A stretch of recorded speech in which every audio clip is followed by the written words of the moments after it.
آج جو دور جدید کے اہل الحدیث ہیں وہ اکیلے کیوں کھڑے ہیں؟ انہوں نے اپنے اسلاف کو کیوں چھوڑ دیا؟ آپ نے سلف الصالحین کو کیوں چھوڑ دیا؟ حالانکہ آپ لوگ تو سلفی ہونے کے دعوے دار کہیں کہ غیر سلفی حضرات میں ایک بڑا نام ہے یوسف قرضاوی کا، ٹھیک ہے، وہ ایک مجلس کی 3 طلاقوں کو ایک ہی شمار کرتے ہیں۔ جو لوگ 3 طلاقوں کو ایک مجلس میں 3 تصور کرتے ہیں نا، وہ اوپنلی ایک بات کہتے ہیں کہ آپ لوگ معاشرے میں زنا کروا رہے ہیں۔ صحابہ میں حضرت عبداللہ بن عباس، زبیر بن عوام، عبد الرحمن بن عوف، اسی طرح حضرت علی سے، حضرت عبداللہ بن مسعود رضی اللہ عنہ سے یہ مروی ہے کہ وہ ایک مجلس کی 3 طلاقوں کو ایک کنسیڈر کرتے تھے۔ میں نے ابھی تک کسی اہل حدیث عالم سے یہ نہیں سنا کہ وہ کہتے ہیں کہ جی حنفی زنا کرا رہے ہیں۔ عبداللہ ابن عباس رضی اللہ عنہ کو ایک اور مسئلے میں کسی نے کہا کہ جی یہ آپ نے اپنی اس رائے کا اظہار حضرت عمر رضی اللہ عنہ کے زمانے میں کیوں نہیں کیا؟ تو انہوں نے یہ بات کی کہ ان کے سامنے کون بول سکتا ہے۔ شوہر بازو کا تو غصے میں آ کے کہتا ہے کہ تم اگر اپنے ماموں کے گھر گئی، چچا کے گھر گئی، والد کے گھر گئی، فلانے کے گھر گئی تو تمہیں طلاق۔ گھر میں والد صاحب ہیں، والدہ ہیں، بہنیں ہیں، وہ آپ کو روز پریشر کر رہے ہیں، روز آپ کی ذہن سازی کر رہے ہیں، بیوی کو طلاق دو، بیوی کو طلاق دو۔ اب ہم انسان ہیں تو خاندانی پریشر کی وجہ سے جو طلاق دی جاتی ہے اس پہ کیا کہیں گے؟ پھر ہمارے پاس 90% تو حنفی آتے ہیں طلاق کے مسائل میں، اس کی وجہ یہ کہ وہ پیچ اپ چاہ رہے ہوتے ہیں۔ اچھا، ہم ان کو بتاتے ہیں، بھائی حنفی مسلک یہ کہہ رہے ہیں، وہ کہتے ہیں ہمیں نہ بتاؤ، وہ ہم پہلے پوچھ کے آ رہے ہیں۔ طارق مسعود صاحب ہم ان کی بہت عزت کرتے ہیں، عالم ہیں، مفتی ہیں، اور کرنی چاہیے، یہ ان کا حق ہے، لیکن وہ جس انداز میں کہتے ہیں نا عدالتی خلا ہوتی نہیں ہے، تم جہنم میں جاؤ گے، جج بھی جہنم میں جائے گا، حکمران بھی جہنم میں جائے گا، یہ بہت سخت الفاظ ہیں۔ عام آدمی پریشان ہو جاتا ہے کہ ہمارے حکمران، ہمارے جج، وہ وکلاء، یہ کیا سارے جہنمی ہیں؟ کیا طلاق کا حق عورت کو ڈیلیگیٹ دیا جا سکتا ہے؟ حناف کے یہاں یہ شرط ہے کہ خلا میں جو ہے نا وہ شوہر کی رضامندی ضروری ہے۔ آپ یہ کہہ رہے ہیں کہ عورت بھی بغیر شرعی وجہ کے خلا لے سکتی ہے؟ عورت تو کبھی بھی ناراض ہو جاتی ہے، کبھی بھی لڑنا شروع کر دیتی ہے، وہ تو کہے گی جناب مجھے تم پسند نہیں ہو، مجھے تمہاری شکل نہیں پسند، تم نے مجھے اس مہینے پیسے کم دیے، وہ تو خلا لے کے بیٹھ جائے گی۔ تو وہ مفتی صاحب کہتے ہیں کہ جی 1 ہفتے کے لیے یا 10 دن کے لیے، ٹھیک ہے، تو یہ نکاح جو ہے وہ میں کروں گا تمہاری بیوی سے، پھر میں اس کو طلاق دے دوں گا، پھر یہ تمہارے لیے حلال ہو جائے گی۔ تو آج کل سوشل میڈیا کا دور ہے، واٹس ایپ کا دور ہے، اب یہ سوال بھی نوجوان ہم سے کرتے ہیں، جی واٹس ایپ پہ طلاق دے دی، میسیجز پہ طلاق دے دی، سوشل میڈیا پہ طلاق دے دی، اس کے متعلق کیا کہیں گے؟ طلاق ہو جاتی ہے؟ وہ تمام صورتیں جو طلاق بدعت کی ہیں، امام ابن تیمیہ رحمۃ اللہ علیہ کے نزدیک وہ طلاق واقع نہیں ہوتی۔ اعوذ باللہ السمیع العلیم من الشیطان الرجیم، بسم اللہ الرحمن الرحیم، الصلاۃ والسلام علی اشرف الانبیاء محمد رسول اللہ صلی اللہ علیہ وسلم۔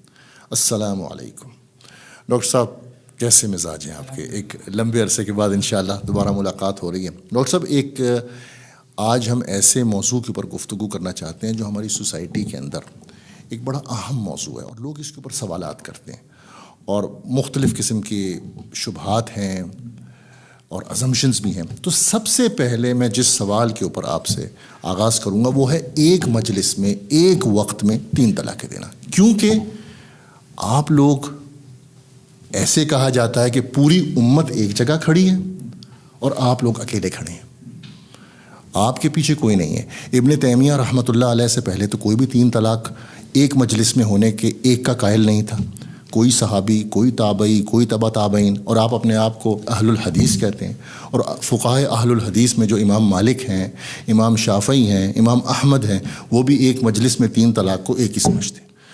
تو آپ آج جو دور جدید کے اہل الحدیث ہیں وہ اکیلے کیوں کھڑے ہیں؟ انہوں نے اپنے اسلاف کو کیوں چھوڑ دیا؟ آپ نے سلف الصالحین کو کیوں چھوڑ دیا؟ حالانکہ آپ لوگ تو سلفی ہونے کے دعوے دار ہیں۔ بسم اللہ الرحمن الرحیم۔ ڈاکٹر صاحب، اس حد تک تو بات ٹھیک ہے کہ میجورٹی جو ہے نا فقہا کی بھی، ایون آپ کہیں کہ فقہائے اربع، چاروں جو معروف فقہا ہیں، امام مالک، امام شافعی، امام احمد بن حنبل، یا دوسری طرف امام ابو حنیفہ رحمہم اللہ، یہ سب ایک مجلس کی 3 طلاقوں کو 3 شمار کرتے ہیں۔ یہ بات بہت حد تک ٹھیک ہے، تو لیکن یہ کہنا کہ جی اس کے اوپر کوئی کنسنسس ہے یا اجماع ہے، یہ ایک دوسری میرے خیال میں ایکسٹریم ہے۔ ڈاکٹر صاحب قطع کلامی، یہ جو ایک مجلس میں 3 طلاقوں کو 3 ہی سمجھتے ہیں، ان کا دعویٰ یہ بھی ہے کہ یہ اجماع امت ہے، آپ بتائیے اس کے متعلق۔ دیکھیں، اس میں آپ شروع میں جو ہمارے ہاں فقہا خاص طور پہ جو تقلید سے نکلے ہیں، مثال کے طور پہ ابن حزم علیہ رحمہ وغیرہ، آپ ان کو دیکھیں، ان کے ہاں آپ کو ایسی بحثیں مل جائیں گی. انہوں نے باقاعدہ اپنی اسناد سے جو ہے وہ ایسی چیزیں لے کر آئے ہیں صحابہ کے تابعین کے اقوال اس مسئلے میں جو اختلافی جن صحابہ کا اختلاف مروی ہے. تو ایسا نہیں ہے. اس میں ایک بہت اچھی کتاب ہے ایک اہل حدیث عالم دین صلاح الدین یوسف علیہ رحمہ معروف اہل حدیث عالم دین ہے. ایک مجلس کی 3 طلاق کے اوپر ان کی کتاب ہے. تو اس میں انہوں نے تو خیر بہرحال اس میں کئی حنفی علماء کا بھی تذکرہ کیا معروف حنفی علماء کا عصر حاضر کے کہ جنہوں نے جو ہے وہ ایک مجلس کی 3 طلاقوں کو ایک ہی کنسیڈر کیا. تو جیسے مثال کے طور پہ ہاں مثال کے طور پہ حنفی علماء میں سے پیر کرم شاہ صاحب جو ہے ان کا رجحان اس طرف تھا جو بریلوی اسکول آف تھاٹ سے تعلق رکھتے تھے. ان کی کچھ حوالہ جات جو ہے وہ اپنا دیے ہیں صلاح الدین یوسف صاحب علیہ رحمہ نے. اگرچہ خیر ان کا جو بھیرا شریف میں جو ادارہ ہے اب اس ادارے کا بہرحال وہ موقف نہیں ہے لیکن بہرحال حضرت پیر صاحب کا کہنا یہی تھا چونکہ یہ اصل میں تحریک جو ہے نا زیادہ مصر میں چلی. مصر میں تو باقاعدہ جو ہے وہ 1911 کے بعد سے یہ چیز ہمیں ملتی ہے کہ ایک کمیٹی بن گئی تھی جامعہ ازہر کے علماء کی. اس میں جو ہے وہ مختلف مسائل کے اندر وہ مل کے فتویٰ دیتے تھے یعنی ایک کلیکٹیو فتویٰ کا آپ کہہ لیں کہ جی ایک رجحان تھا. اور اس میں 4 اسکول آف تھاٹ کے علماء ہوتے تھے. کو 11 کے قریب اگر ممبران ہیں وہ گھٹتے بڑھتے رہتے تھے. احناف شوافی سب شامل تھے. اور انہوں نے مطلب یہ فتویٰ دیا کہ ابن تیمیہ کے قول کے مطابق کہ جی ایک مجلس کی 3 طلاقیں جو ہے وہ ایک ہی شمار کی جائیں. اور اس کی بنیاد پہ صرف مصر میں نہیں کئی جو ہے وہ مسلمان ممالک کے اندر پھر قانون سازی بھی ہوئی لیجسلیشن بھی ہوئی. جیسے مثال کے طور پہ خود مصر کے اندر. ہاں پھر اس کے علاوہ جو ہے وہ آپ سیریا یا عراق ساری ایک طرح سے نہیں ہے لیکن یہ ہے کہ بہت سارے ممالک کے اندر آپ کو ملتی جلتی قانون سازی مل جائے گی. اور ہماری جو اسلامی نظریاتی کونسل ہے ان میں بھی بہت سارے ایسے لوگ ہیں. جی تو ایسا نہیں ہے کہ یہ کوئی صرف سلفی حضرات کا موقف ہے یا اہل حدیث حضرات کا. مثال کے طور پہ اب آپ کہیں کہ غیر سلفی حضرات میں ایک بڑا نام ہے یوسف قرضاوی کا. ٹھیک ہے وہ ایک مجلس کی 3 طلاقوں کو ایک ہی شمار کرتے ہیں. تو ایسا نہیں. باقی بات یہ ہے نہایت معذرت جو لوگ 3 طلاقوں کو ایک مجلس میں 3 تصور کرتے ہیں نا وہ اوپنلی ایک بات کہتے ہیں کہ آپ لوگ معاشرے میں زنا کروا رہے ہیں. استغفر اللہ یہ ان کے الفاظ ہیں. میں نہایت معذرت کے ساتھ مجھے یہ بولنے پڑ رہے ہیں. وہ کہتے ہیں جی آپ کیا کر رہے ہیں آپ کی وجہ سے معاشرے میں زنا پھیل رہا ہے. تو کیا کہیں گے آپ؟ یہ الزام بہت بڑا ہے. دیکھیں میرے خیال میں جو اجتہادی مسائل ہیں خاص طور پہ اس میں ائمہ دین کا یا فقہا کا یا محدثین کا یا جو ہمارا ایکڈیمک اسکالرشپ ہے اس کا یہ رویہ نہیں رہا کہ اس قسم کے ایکسٹریمسٹ قسم کے جو ہے وہ فتوے دیے جائیں. ہاں زیادہ سے زیادہ آپ یہ کہہ سکتے ہیں بھئی ہماری یہ اوپینین ہے ہم اس کو درست سمجھتے ہیں دلائل کی روشنی میں. دوسری کی یہ رائے ہم اس کو خطا سمجھتے ہیں. دیکھیں اس میں اللہ کے نبی صلی اللہ علیہ وسلم کی یہ جو حدیث ہے بہت اہم ہے کہ مجتہد جو ہے وہ اجتہاد کرتا ہے. اگر وہ صحیح رائے تک پہنچ جائے تو اس کے لیے 2 گنا اجر ہے اور اگر صحیح رائے تک نہ پہنچے پھر بھی اس کے لیے 1 گنا اجر ہے. تو مجتہد کے لیے بھی 1 گنا اجر ہے اگر اس نے غلط فتویٰ بھی دے دیا اور اس کے فالورز کے لیے بھی 1 گنا اجر ہے. تو اس میں خواہ لوگوں کو الجھن میں ڈالنا اور مطلب اپنے اجتہاد کو شریعہ کی جگہ دے دینا. اب دیکھیں نا واضح طور پہ صحیح مسلم کی روایت ہے کہ اللہ کے نبی صلی اللہ علیہ وسلم کے زمانے میں حضرت ابو بکر کے زمانے میں اور حضرت عمر رضی اللہ عنہما کے زمانے میں یعنی شروع کے زمانے میں ایک مجلس کی 3 طلاق ایک ہی کنسیڈر ہوتی تھی.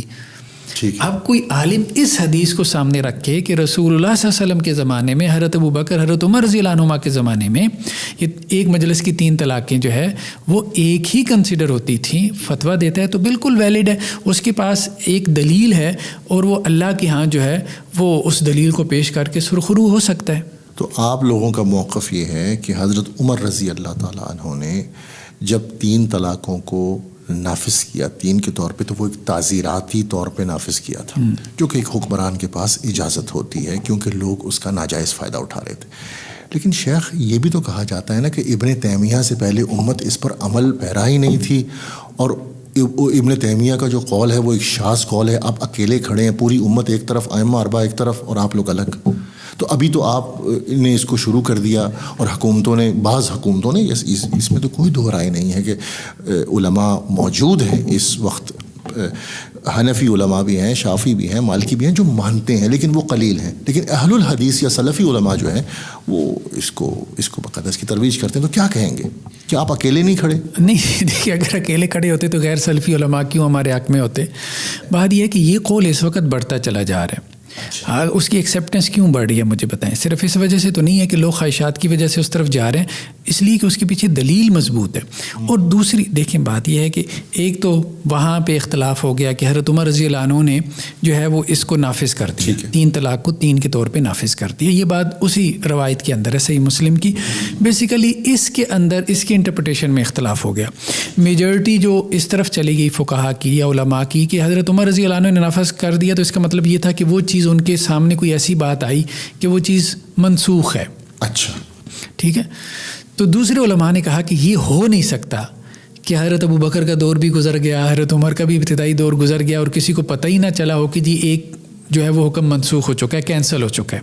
یہ پاسبل نہیں ہے، یہ ممکن نہیں ہے. اچھا، مجھے آپ کی جو بات سمجھ آ رہی ہے کہ حضرت عمر نے جو نافذ کیا تھا، بعض لوگوں نے اس کی انٹرپریٹیشن یہ لی کہ شاید حضرت عمر نے یہ سمجھا کہ وہ پرانا والا جو عمل تھا وہ منسوخ ہے، منسوخ ہو چکا ہے. جبکہ بعض نے یہ سمجھا کہ یہ ایک وقتی تعزیراتی فیصلہ تھا کیونکہ لوگ اس کا غلط فائدہ اٹھا رہے تھے اور حکمران کے پاس اس کی اجازت ہے. تو یہ بیسیکلی ایک صحیح مسلم کی حدیث کی انٹرپریٹیشن کا اختلاف، صدارتی آرڈیننس تھا. لیکن حضرت عمر رضی اللہ عنہ کے پاس یہ اختیار نہیں تھا کہ وہ شریعت کو بدلیں. یہ بات تو ٹھیک ہے. ہاں، تو وہ اسی کو دلیل لے کے آتے ہیں نا. تو اگر انہوں نے ایک مجلس کی 3 طلاق کو 3 کر دیا تو وہ یہ کہتے ہیں کہ ان کے سامنے کوئی ایسی دلیل آ گئی تھی جس نے یہ بتا دیا انہیں کہ یہ والا جو عمل تھا ہمارا پہلے والا وہ ٹھیک نہیں تھا. ان کے سامنے کوئی ایسی دلیل آ گئی. شیخ، اس میں بہت بڑا سوال پیدا ہوتا ہے کہ رسول اللہ صلی اللہ علیہ وسلم کے زمانے میں، حضرت عمر کے زمانے میں اگر یہ منسوخ ہوتا تو کیسے اس پر عمل پیرا تھے لوگ؟ ہاں، یہی بات ہے، اصل بات یہی ہے. تو اس لیے جو دوسری انٹرپریٹیشن ہے نا تو وہ لاجیکل ہے. وہ یہ ہے کہ حضرت عمر رضی اللہ عنہ نے یہ نہیں کہا کہ ہم 3 بنا کے اس کو نافذ کر رہے ہیں. اچھا، جب وہ ایک ہی ہے تو اس کو 3 انہوں نے یہ اصل میں کہا کہ ہم اس سے حق کے رجوع چھین لیں گے. حق کے رجوع سزا کے طور پہ. لیکن شیخ آپ نے کہا یہ لاجیکل ہے، تو ہم اہل سنہ کے لوگ اب کیا لاجک کے پیچھے جائیں گے، منطق کے پیچھے کہ نص کے پیچھے؟ نہیں، انٹرپریٹیشن ہم کہہ رہے ہیں. اچھا، اس میں تعبیر جو 2 انٹرپریٹیشن ہے اس حدیث کی، نص کا انکار کوئی نہیں کر رہا. نص کا کوئی انکار نہیں کر رہا. دیکھیں ایک ہی نص، ایک ہی صحیح مسلم کی روایت ہے، دونوں کی دلیل وہی ہے. اچھا، سیم ٹیکسٹ، سیم حدیث، دونوں کی دلیل ہے.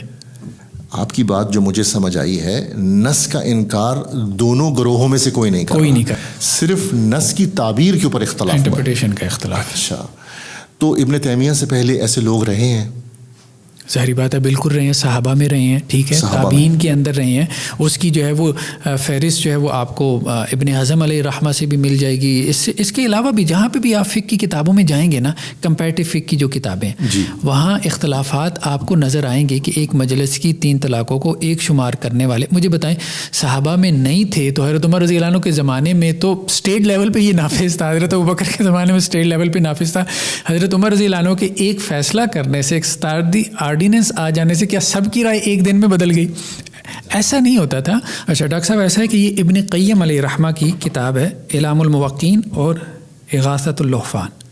اس میں بعض صحابہ کا تذکرہ انہوں نے کیا ہے، بعض تابعین کا، جو ایک مجلس کی 3 طلاقوں کو ایک ہی شمار کرتے تھے. ٹھیک ہے. تو اس میں اجماع کا قول جو ہے وہ بالکل درست نہیں. جیسے انہوں نے کہا کہ جس صحابہ میں حضرت عبداللہ بن عباس، زبیر بن عوام، عبد الرحمن بن عوف، اسی طرح حضرت علی سے، حضرت عبداللہ بن مسعود رضی اللہ عنہ سے یہ مروی ہے کہ وہ ایک مجلس کی 3 طلاقوں کو ایک کنسیڈر کرتے تھے. اسی طرح تابعین میں اکرمہ، طاؤس، ٹھیک ہے، وہاں سے بھی مل گیا آپ کو نام، اکرمہ بڑا نام ہے، ٹھیک ہے، طاؤس بھی.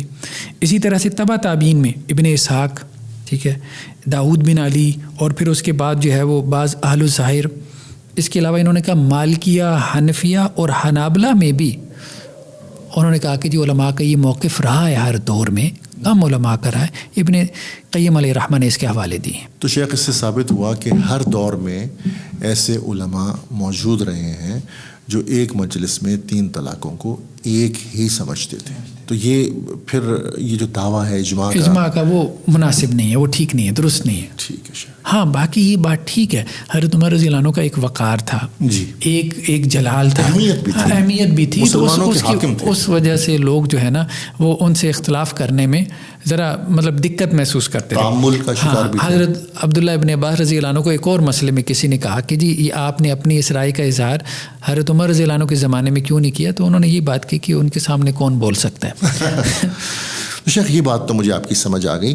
دیکھیں جس طرح ابھی آپ نے یہ فرمایا کہ یہ جو مخالفین، یہ کوئی ایکیڈیمک گفتگو نہیں ہے کہ ہاں جی اہل حدیث تو معاشرے کے اندر زنا کے ذمہ دار ہیں. یہ کوئی جذباتی انسان تو کر سکتا ہے، ایکیڈیمک انسان نہیں کر سکتا. دیکھیں اس کو آپ یوں دیکھ سکتے ہیں، اگر کوئی ایسے کہتا ہے نا تو اس کا جواب یوں دیا جا سکتا ہے کہ دیکھیں میجورٹی فقہا کی یہ کہتی ہے کہ ولی کے بغیر نکاح نہیں ہوتا، احناف کہتے ہیں ہو جاتا ہے. اب یہ جو عدالتی نکاح ہے، ایک عورت گھر سے بھاگ کے جو ہے وہ نکاح کر رہی ہے بغیر ولی، تو اب اہل حدیث یہ کہے کہ یہ زنا کر رہی ہے. ہم تو ایسے جملے نہیں بولتے. ہاں اصل بات یہ ہے کہ دیکھیں آپ بھی بعض جگہوں پہ احناف کو ہم کہیں گے آپ اکیلے کھڑے ہیں، پوری امت دوسری طرف کھڑی ہے، ٹھیک ہے، ہاں دوسری طرف کھڑی ہے پوری امت. تو اس میں آپ یہ انداز اختیار نہ کریں. یہ اجتہادی اختلافات ہوتے ہیں، اس میں پھر دوسرا بھی جذباتی ہو کہ آپ کے ساتھ اسی طرح سے بیہیو کرنا شروع، اس طرح نہیں کرنا چاہیے. معاشرے میں انتشار پھیلتا ہے.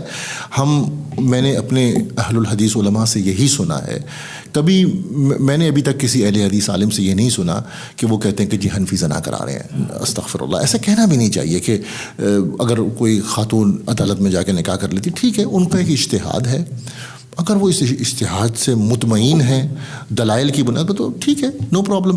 تو سملرلی ان کو بھی ایسا جو ہے نا انداز اختیار نہیں کرنا چاہیے. وہ یہ ضرور کہہ سکتے ہیں کہ ہم آپ کے اجتہاد سے اتفاق نہیں کرتے، لیکن یہ سخت جملہ ہے. یہ کراچی کے ایک بڑے مشہور طارق مسعود صاحب ہیں، میں نے اکثر ریل میں سنا ہے، اور وہ یہ لفظ میرا خیال ہے کہ ان کو زیب نہیں دیتے. یہ دیکھیں فقہا کے اختلافات میں نا، دیکھیں اس قسم کے ہزاروں مسائل میں اختلاف ہیں. پھر یہ نہیں ہے کہ جی یہ صرف اہل حدیث کے ساتھ آپ ایک مسئلہ لے کے بیٹھ گئے. آپ کتاب النکاح کھول کے دیکھیں کمپیریٹیو فقہ میں، جی ٹھیک ہے، فقہ المقارن میں آپ ہزاروں مسائل میں اختلاف ہیں، اور ایک کے نزدیک نکاح ہوتا ہے دوسرے کے نزدیک ہو ہی نہیں رہا. نکاح کی شرائط، نکاح کے ارکان، وہ سب کچھ آپ کھول کے بیٹھے. تو اب وہ شافعی حنفی کو کہنا شروع کر دے تو زنا کر رہا ہے، حنفی شافعی کو کہنا شروع کر دے تو زنا کر رہا ہے. تو مسائل سارے جو ہے نا وہ میرا خیال ہے تہذیب کا تقاضا نہیں ہے. ہمیں اجتناب کرنا چاہیے ایسے تمام امور سے، اعمال سے، جس سے معاشرے کے اندر کسی بھی قسم کا انتشار پھیل سکتا ہے. شیخ وہ یہ بھی کہتے ہیں کہ اس کے اوپر ابن تیمیہ سے پہلے کوئی نہیں تھا. تو مطلب وہ کہتے ہیں جی ہم اس پہ اجماع ہے. یہ بہت سخت لفظ ہے. کیا آپ لوگ اکیلے ہیں اس کے متعلق؟ نہیں دیکھیں اجماع نہیں ہے، ساری بات ہے کہ اجماع جو ہے نا، اجماع کے سب قائل ہیں، ہم لوگ بھی اجماع کے قائل ہیں نا. ہاں اب بات یہ ہے کہ اجماع کہاں سے آ کے ہر دور کے اندر جو ہے وہ پوری فہرست دکھائی جا سکتی ہے. ہر صدی کے اندر فہرست دکھائی جا سکتی ہے کہ صحابہ اور تابعین انہوں نے اختلاف کیا. وہ ہم نے کمپیریٹیو فقہ کی کتابوں میں جب ہم اپنے لیکچرز دیتے ہیں نا، جیسے طلاق کے اوپر ہمارا پورا کورس ہے فقہ کا، تو اس میں ہم پوری کتاب کا ٹیکسٹ دکھاتے ہیں. یعنی آپ یہ کہتے ہیں کہ صحابہ اکرام سے لے کے ابن تیمیہ تک جن کے آپ دعوے دار ہیں، ہر دور میں ایسے علماء رہے ہیں جو ایک مجلس میں 3 طلاقوں کو ایک کنسیڈر کر. ہاں یہ بات کہی جا سکتی ہے کم رہے. ہاں ٹھیک ہے کم رہے. میجورٹی یہی کہتے رہے، جیسے ہم نے کہا ائمہ اربعہ کا موقف یہی ہے، تو بڑی بات ہے. تو آپ کا تو اہل الحدیث کا موقف یہ ہے کہ ہم اس بات کو تسلیم کرتے ہیں کہ اکثریت علماء جو ہے، جمہور علماء جو ہے، وہ 3 طلاقوں کو ایک مجلس میں 3 ہی مانتی ہے. لیکن ایسے علماء رہے ہیں صحابہ کرام کے زمانے سے لے کے ہر دور میں جو یہ فتویٰ دیتے رہے ہیں کہ اگر کوئی 3 طلاقیں دیتا ہے ایک مجلس میں تو وہ ایک ہی تصور کی جائے. اب بھی ہمارے پاس دیکھیں ڈاکٹر صاحب، کوئی بندہ آتا ہے مسئلہ پوچھنے کے لیے، مطلب اہل حدیث بھی آتا ہے، تو اہل حدیث کے مطابق ہی فتویٰ پوچھ رہا ہوتا ہے. حنفی بہت آتے ہیں ہمارے پاس، 90% تو حنفی آتے ہیں طلاق کے مسائل میں. اس کی وجہ یہ ہے کہ وہ پیچ اپ چاہ رہے ہوتے ہیں. اچھا ہم ان کو بتاتے ہیں نا بھائی، ہم ان کو بتاتے ہیں بھائی حنفی مسلک یہ کہہ رہے ہیں، وہ کہتے ہیں ہمیں نہ بتاؤ، وہ ہم پہلے پوچھ کے آ رہے ہیں. سیدھی سی بات. جی اور ان کو پتہ ہوتا ہے. تو اب بات یہ ہے کہ ہم ان کو خود بتاتے ہیں بھائی جمہور کا موقف ہی ہے. جی ایسا نہیں ہے، ہم ان کو بتاتے ہیں جمہور کا، میجورٹی کا موقف یہ ہے، آپ جس اسکول آف تھاٹس ہیں اس کا یہ موقف ہے. اس کے بعد وہ ہم سے پوچھتے ہیں جی آپ کا موقف کیا ہے، ہمیں وہ معلوم کرنا ہے. تو اب ہم کیا انہیں یہ بھی نہ بتائیں ہمارا موقف کیا ہے؟ بالکل صحیح بات ہے. اور دیکھیں شیخ، دیکھیں اہل الحدیث علماء اپنا موقف صرف موقف نہیں بتاتے، وہ یہ بھی بتاتے ہیں کہ بھائی یہ ہماری دلیل ہے. جی جی. اگر آپ کو اچھی لگتی ہے تو عمل کر لیجئے, نہیں تو آپ اپنے حنفی فقہ. تو ہم دوسروں کے بارے میں یہ فتویٰ بھی نہیں دے رہے کہ جی وہ زنا کر رہے ہیں یا یہ کر رہے ہیں یا وہ کر رہے ہیں, بس ٹھیک ہے ہم یہ کہتے ہیں انہوں نے بھی اجتہاد کیا اور انہیں 1 گنا ثواب بھی ملے گا. بالکل بالکل, 1 گنا ثواب بھی ملے گا اگر وہ غلط بھی ہیں. اگر وہ ٹھیک ہیں تو ان کا ثواب 2 گنا ہے, اور اگر ہم ٹھیک ہیں تو ہمارا ثواب 2 گنا ہے, اگر ہم غلط ہیں تو ہمارا 1 گنا ثواب ہے. اصل بات یہ. اچھا شیخ, دوسرا ایک بہت بڑا ایشو ہے جو سوسائٹل ایشو ہے, جو ہمارے معاشرے میں ہوتا ہے, مشروط طلاق. اب میاں بیوی میں مسئلے مسائل ہوتے ہیں, لڑائی جھگڑا ہوتا ہے, اور خواتین کے ساتھ ہمیں بہت زیادہ نرمی برتنی چاہیے. شوہر بازو کا تو غصے میں آ کے کہتا ہے کہ تم اگر اپنے ماموں کے گھر گئی, چچا کے گھر گئی, والد کے گھر گئی, فلانے کے گھر گئی, اور بعض اوقات وہ آپس میں رشتہ دار ہوتے ہیں کیونکہ برادریوں میں بھی شادیاں ہوتی ہیں, خاندانوں میں شادیاں ہوتی ہیں, وہ ایک کی دوسرے سے انمن ہوتی ہے, تو تمہیں طلاق. تو یہ, اور ایسا ہوتا ہے, یہ دن رات ایسے سوالات آتے ہیں, تو اس کے متعلق کچھ بتائیے شیخ. دیکھیں اس میں تو میجورٹی فقہا کا وہی موقف ہے جو ایک عمومی موقف ہے. ٹھیک ہے کہ جی مشروط طلاق جسے آپ کنڈیشنل ڈیورس کہہ رہے ہیں, تو اگر اس نے وہ کنڈیشن پوری کر دی, فلفل کر دی, شوہر نے کہا تھا کہ جی اپنی اماں کی طرف تو نہیں جانا, اگر وہ اماں کی طرف چلی گئی تو وہ کہتے ہیں جی طلاق ہو گئی. ٹھیک ہے, لیکن اس میں ابن تیمیہ علیہ رحمہ کے موقف میں ذرا تفصیل ہے, اور ہم اسی کے قائل ہیں, اس تفصیل کی قائل ہیں. وہ یہ ہے کہ بیسیکلی یہ دیکھا جائے گا, یعنی ابن تیمیہ علیہ رحمہ جو ہے نا وہ مقاصد کو زیادہ اہمیت دیتے ہیں, آبجیکٹیو آف شریعہ, آبجیکٹیوز کو. ٹھیک ہے, ایک ہے شریعہ رولنگ, ایک ہے اس کے آبجیکٹیوز. تو وہ کہتے ہیں آبجیکٹیوز میں ہم یہ دیکھیں گے کہ, اور آبجیکٹیوز میں خاص طور پہ اس کی نیت بہت کاؤنٹ کرتی ہے. نیت مطلب اس کی اس وقت انڈرسٹینڈنگ کیا تھی, ٹھیک ہے, انٹینشن کیا تھی اس وقت. اگر تو اس کی انٹینشن اور ارادہ یا اس کا آبجیکٹیو تھا اسے اس کام سے روکنا, اسپیسیفک کام سے, یعنی اس کا مقصد اس کو طلاق دینا نہیں تھا. ٹھیک ہے, اگر اس کا مقصد طلاق دینا ہوتا تو کسی اور وقت میں طلاق دے دیتا. ٹھیک ہے, اگر اس کا مقصد اس کو کسی کام سے روکنا تھا اور اس کے لیے اس نے طلاق کو تھریٹ کے طور پہ استعمال کیا, جیسا کہ ہمارے ہاں عموماً مرد کرتے ہیں, تو وہ کہتے ہیں کہ ایسی صورت میں طلاق نہیں ہوتی. اچھا, ایسی صورت میں نہیں ہوتی. اب اس کا کیا پیمانہ ہے کہ وہ تھریٹ کے طور پہ استعمال کر رہا ہے کہ نہیں کر رہا, کیونکہ شوہر تو بعد میں کہہ سکتا ہے. ہاں, اس کو ہم ذرا تھوڑا سا تفصیل سے دیکھتے. اچھا, اس پہلی صورت میں وہ کہتے ہیں کہ یہ ایک قسم ہے, اچھا, جو ٹوٹ گئی ہے, اس کا وہ کفارہ دے گا, یعنی 10 مساکین کو کھانا کھلائے گا. ٹھیک ہے, یا جو ہے وہ اس کی بیوی کھلا دے یا یہ کھلا دے. دوسری صورت یہ ہے کہ اس میں اس کنڈیشن میں اس کا مقصد جو ہے نا صرف تھریٹ کرنا یا اس کام سے روکنا نہیں تھا, ساتھ میں اس کے مقصد میں طلاق بھی داخل تھی. اچھا, مثال کے طور پہ اب اس کی کیا مثال ہو سکتی ہے, اگر یہ ہے کہ اس لڑکی کے کسی کے ساتھ ایکسٹرا میرٹل افیئرس تھے, نکل آئے. ٹھیک ہے, اب اس نے یہ بات اس کو کہی کہ جی آئندہ اگر یہ ہوا, میں نے تمہیں معاف کیا, آئندہ اگر یہ ہوا اور مجھے پتہ چلا تو میری طرف سے تمہیں ڈیورس ہے. ٹھیک ہے, اب وہ یہ کہتے ہیں کہ یہ جو چیز ہے نا, یہ چونکہ جو نکاح ہے, ٹھیک ہے, اب نکاح ہوتا ہی اس لیے ہے کہ وہ ایک دوسرے کے ساتھ انہوں نے لائے رہنا ہے اور یہ سارا کچھ ہے. تو اب چونکہ یہ اس کی بنیادی جو آبجیکٹیوز ہیں نکاح کے, اس کے خلاف ہے, تو یہاں اس کے مقصد میں یہ چیز شامل ہوتی ہے کہ میں نے اب اس کو نہیں رکھنا. یہاں وہ صرف تھریٹ کرنے کے لیے نہیں کر رہا کہ اس نے اسے اس کام سے روکنا ہے, یہاں اس کے مقصد میں یہ ہے کہ اتنی کرپٹ عورت پھر میں نے رکھ کے کرنی کیا. ٹھیک ہے, اچھا, کہیں بھی اس کا مقصد دیکھیں, وہ کام ہی ایسا ہے جیسے اماں کی طرف جانے سے روکنا, اس کا مقصد والدین کی طرف جانے سے روکنا, میکے جانے سے روکنا, اس کا مقصد صرف اسے کام سے روکنا ہے, علیحدہ کرنا نہیں. لیکن اس قسم کے معاملات میں اس کا مقصد علیحدگی بھی ہوتا ہے کہ اگر مثال کے طور پہ وہ زنا میں پڑ گئی ہے تو اس کا مقصد سمجھ میں آتا ہے کہ وہ علیحدگی بھی ہوتا ہے. تو وہ اس طرح سے فرق کرتے ہیں کیس ٹو کیس. اچھا, ابن تیمیہ مشروط طلاق کے معاملے میں کیس ٹو کیس فرق کرتے ہیں. بعض اوقات وہ کہتے ہیں ماموں کے گھر نہیں جانا, اور ماموں لڑکے اور لڑکی دونوں کے مشترکہ ہوتے ہیں. تو اب کیا ابن تیمیہ کے بقول پر طلاق نہیں ہوگی؟ صرف وہ یہ کہتے ہیں کہ اس میں اگر اس نے کنڈیشن لگائی ہے تو عموماً اس کا مقصد یہی ہوتا ہے کہ وہ اس کو روکنا چاہتا ہے بس. خیر, تو لیکن جمہور اس میں بھی جمہور کے نزدیک طلاق ہو جاتی ہے. لیکن ہمیں پتہ تو ہونا چاہیے نا, دیکھیں جب ہم کسی دین کو پڑھتے ہیں تو اس میں کیا حرج ہے, ہمیں اختلافات کا پتہ ہو, اختلافات کا نہ پتہ ہو, ہمیں دوسرے علماء کے جو موقف ہے اس کا, اور پھر ان کے اختلاف کی بنیاد کیا ہے. اصل میں وہ انٹینشن کو ڈالتے ہیں, وہ کہتے ہیں کہ جی اس کنڈیشنل ڈیورس میں اس کی انٹینشن ڈیورس کی شامل نہیں ہوتی. اچھا, لیکن شیخ پتہ کیسے چلے گا کہ اس کی انٹینشن ڈیورس کی ہے کہ نہیں ہے؟ وہ اس کو عرف سے جو ہے وہ معلوم کرتے ہیں. عرف میں عموماً یہ ٹیکٹکس ہیں کسی کو روکنے کے لیے. یعنی مرد جب کمزور ہوتا ہے نا گھر میں, ایک ہے مضبوط مرد, وہ تو اور طرح سے بھی روک لیتا ہے. ایک کمزور مرد ہوتا ہے, کمزور مرد پھر اس قسم کے تھریٹس استعمال کرتا ہے. اچھا یہ تھریٹس کرنے ٹھیک نہیں ہے, مطلب ڈیورس اس لیے نہیں ہے. اس میں ایک اور نقطہ بھی ہے, عرف تو ہر معاشرے کا مختلف ہے. اب ابن تیمیہ رحمہ اللہ نے اپنے عرف کے حساب سے بات کی. ہاں تو وہ یہ کہ عالم ڈیسائیڈ کرے گا یہ بات, یہ عامی نہیں ڈیسائیڈ کرے گا. جس سوسائٹی میں یہ مسئلہ پیش آیا ہے تو اس میں ایک عامی جو ہے, عام آدمی جی وہ ڈیسائیڈ نہیں کرے گا, وہ نہیں, وہ عالم سے مسئلہ پوچھے گا بھئی یہ سینیریو, وہ اس کے مطابق بتائے گا کہ ہاں بھئی مجھے یہ بات سمجھ میں آ رہی ہے. ہر علاقے کا, ہر معاشرے کا عرف مختلف ہے. ہاں ٹھیک ہے, ٹھیک ہے. اچھا شیخ, اسی تسلسل میں اگر ہم دیکھیں, یہ سوال بھی لوگ پوچھتے ہیں کہ منتھلی سائیکلز میں اگر کوئی مرد اپنی بیوی کو طلاق دیتا ہے تو اس کے اوپر بھی تو اختلاف ہے کچھ, وہ بھی فرمائیے. ٹھیک ہے, ہاں ٹھیک ہے.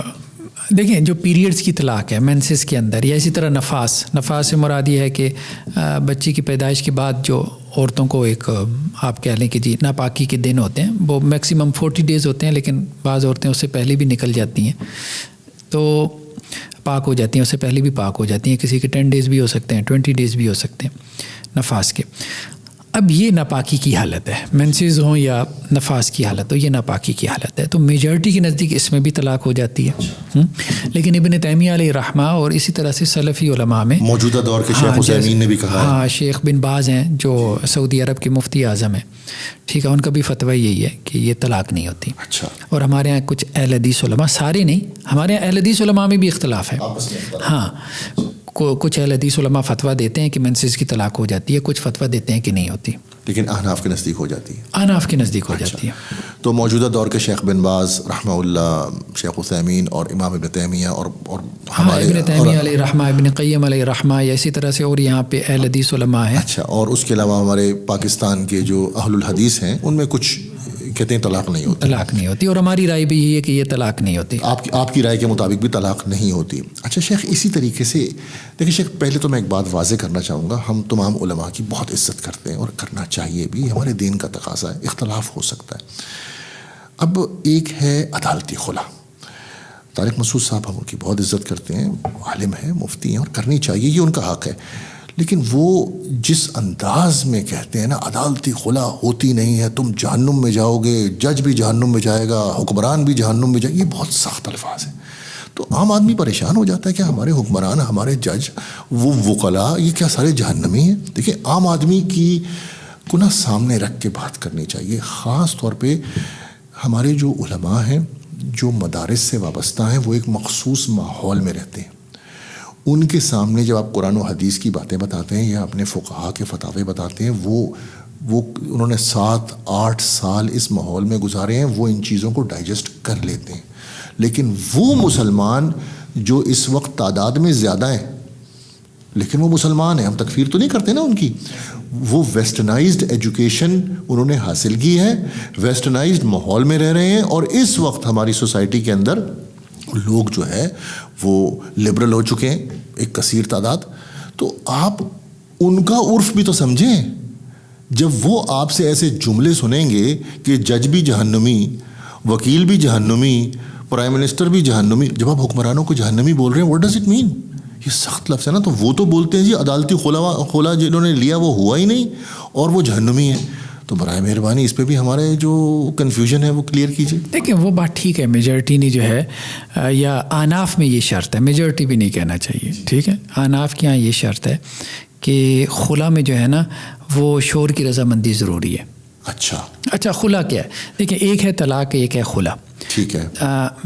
بیسیکلی طلاق اور خلا سے پہلے تو ہمیں نکاح کو سمجھنا چاہیے نا. نکاح بیسیکلی آپ کہہ لیں ایک سوشل کانٹریکٹ, ٹھیک ہے.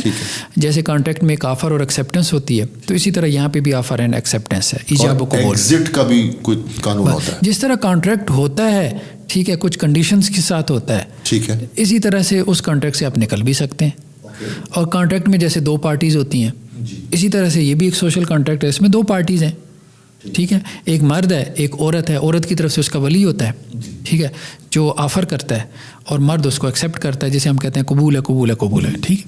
تو یہ آفر اور ایکسیپٹنس سے ایک کانٹریکٹ وجود میں آ گیا کہ جی عورت کے ولی نے کہا کہ یہ اس کی رسپانسبلٹی میری ذمہ داری تھی, یعنی عورت کے باپ نے کہا اس بچی کی میری بچی کی ذمہ داری میری تھی, نان نفقے کی سیکورٹی کی جو بھی, اب میں نے تمہیں ٹرانسفر کی, تم نے اس کو ایکسیپٹ کیا, وہ کہتا ہے میں نے ایکسیپٹ کیا. تو یہ ایک کانٹریکٹ ہو گیا. اب کوئی بھی پارٹی ان میں سے, پارٹی اے یا بی, میل اینڈ فیمیل, ٹھیک ہے, دلہا یا دلہن, وہ کوئی بھی اس میں سے کسی بھی وقت نکل سکتا ہے. اگر مرد اس میں سے نکلے تو اس کو ہم کہتے ہیں طلاق, یعنی اس کانٹریکٹ کو وہ توڑ دیتا ہے. ٹھیک ہے. جیسے دنیا کے کانٹریکٹ ہیں آپ کے, آپ جب بھی چاہیں اس میں سے نکل سکتے ہیں. تو یہاں سے بھی وہ مرد نکل جائے تو اس کو ہم طلاق کہتے ہیں کہ اس نے اس کانٹریکٹ کو توڑ دیا, اور عورت اگر اس کانٹریکٹ سے نکل جائے تو اس کو ہم خلا کہتے ہیں. شیخ یہاں تک تو بات درست ہے, لیکن یہ کہا جاتا ہے کہ عورت کے پاس کوئی شرعی ریزن ہونی چاہیے, کیا یہ درست ہے؟ بات یہ ہے کہ مرد کے بارے میں یہ بات کہی جاتی ہے کہ اس کے پاس شرعی ریزن ہو. اگر آپ یہ مرد کے لیے بھی کہتے ہیں تو پھر ٹھیک ہے. اچھا ہاں, مرد بغیر شرعی ریزن کے بھی طلاق دے دیتا ہے, تو آپ کنسیڈر کرتے ہو؟ کون نہیں کر رہا مجھے بتائیں, کون نہیں کر رہا؟ لیکن شیخ مرد کہتا ہے غصے میں آیا طلاق دے دی, اس کو دوسری عورت پسند آئی طلاق دے دی, تو ہم اس کو کنسیڈر کرتے ہیں, ساری کر رہے ہیں. تو پھر وہ بات یہ, وہ تو اہل حدیث تھوڑا بہت مارجن دے رہے ہیں, اناف تو 4 ہاتھ آگے کھڑے ہیں کنسیڈر کرنے میں. مجھے بتائیں, وہ تو کوئی رستے اگر نکال رہے ہیں کہ ڈائیورس نہیں ہوئی, وہ تو اہل حدیث نکال رہے ہیں, اناف تو تیار کھڑے ہیں. آپ یہ کہہ رہے ہیں کہ عورت بھی بغیر شرعی وجہ کے خلا لے سکتی ہے؟ دیکھیں بات پھر وہی ہے, نکاح کیا ہے؟ ایک کانٹریکٹ ہے, ایک سوشل کانٹریکٹ ہے. مطلب عورت اگر یہ کہے ہم گھر جائیں, ہماری بیویاں ہم کو یہ کریں, بیوی کہوں گا میرے پاس تو ایک ہی ہے کہ جی مجھے تم پسند نہیں ہو, میں نے خلا لینا ہے, تو اس کے پاس یہ اختیار ہے؟ بالکل اختیار ہے, حدیث کہتی ہے اختیار ہے. ایک جو ہے صحابی آپ علیہ السلام کے پاس آئیں, ٹھیک ہے, معروف حدیثیں ہیں, آپ کو مل جائیں گی انٹرنیٹ پہ, گوگل پہ, چیٹ جی پی ٹی پہ جائیں, وہ آپ کو حوالے وہ غلط نکالتا ہے چیٹ جی پی ٹی, لیکن بہرحال وہ حدیثیں آپ کو نکال کے دے دے گا, ٹھیک ہے. کہ صحابیہ نے آ کے کہا جی اللہ کے رسول میں اپنے شوہر کو یہ نہیں کہتی کہ وہ دیندار نہیں ہے یا اس کے اخلاق اچھے نہیں ہیں, ٹھیک ہے, دین کے میں الزام نہیں لگاتی, نہ اس کے اخلاق پہ الزام لگاتی, مجھے پسند نہیں ہے. تو اللہ کے رسول نے کہا واپسی چاہتی ہے؟ اس نے کہا ٹھیک چلو واپسی کر دیتے ہیں. ایک اور خاتون نے کہا, ایک بعض روایتوں میں آتا ہے کہ جی میرے والد نے میری مرضی کے بغیر شادی کر دی, تو آپ علیہ السلام نے واپسی چاہتی ہے؟ اس نے کہا ہاں, تو اللہ کے رسول نے واپسی کر دی. تو وداؤٹ اینی ریزن. دیکھیں کہنے کا مقصد یہ ہے, اب آبجیکٹیوز آف, ایکسٹریملی سوری میں آپ کو انٹرپٹ کر رہا ہوں, آبجیکٹیوز آف شریعہ, تو اس طرح آبجیکٹیوز آف سوسائٹی بھی تو ہونی چاہیے. آبجیکٹیو آف فیملی لائف تو اس طرح تباہ ہو جائے گی. کیسے بھائی عورتوں کو, اگر عورت تو کبھی بھی ناراض ہو جاتی ہے, کبھی بھی لڑنا شروع کر دیتی ہے, وہ تو کہے گی جناب مجھے تم پسند نہیں ہو, مجھے تمہاری شکل نہیں پسند, تم نے مجھے اس مہینے پیسے کم دیے, وہ تو کھلا لے کے بیٹھ جائے گی. مجھے بتائیں مرد کیا کر رہے ہیں؟ نہیں اس وقت کرنٹ سچویشن دیکھیں, آپ عورت کو ابھی چھوڑ دیں, اس کو اپنے ذہن سے اتاریں. اس وقت کرنٹ سچویشن میں زیادہ سپریشن جو ہو رہی ہے, کانٹریکٹ یہ ٹوٹ رہا ہے, وہ ڈیورس سے ٹوٹ رہا ہے یا خلا سے ٹوٹ رہا ہے. اعداد و شمار نکال لیں تو ڈیورس سے ٹوٹ رہا ہے. خلا بھی تو ہو رہا ہے شیخ, اس وقت پاکستان میں خلا بہت بڑھ گیا ہے, خلا بڑھ رہا ہے, ڈیورس بڑھ گئی ہے. میں یہ کہوں گا دونوں طرف جو ہے نا, اب خواتین پڑھ لکھ گئی ہیں, یونیورسٹی جاتی ہیں. مسئلہ یہ ہے کہ ہم سارا اختیار مرد کو تو دے رہے ہیں کہ وہ جب چاہے ڈیورس دے, تو ہم اس کو تو ایکسیپٹ کر رہے ہیں, اس کو تو ریزن کی بھی ضرورت نہیں ہے, ٹھیک ہے.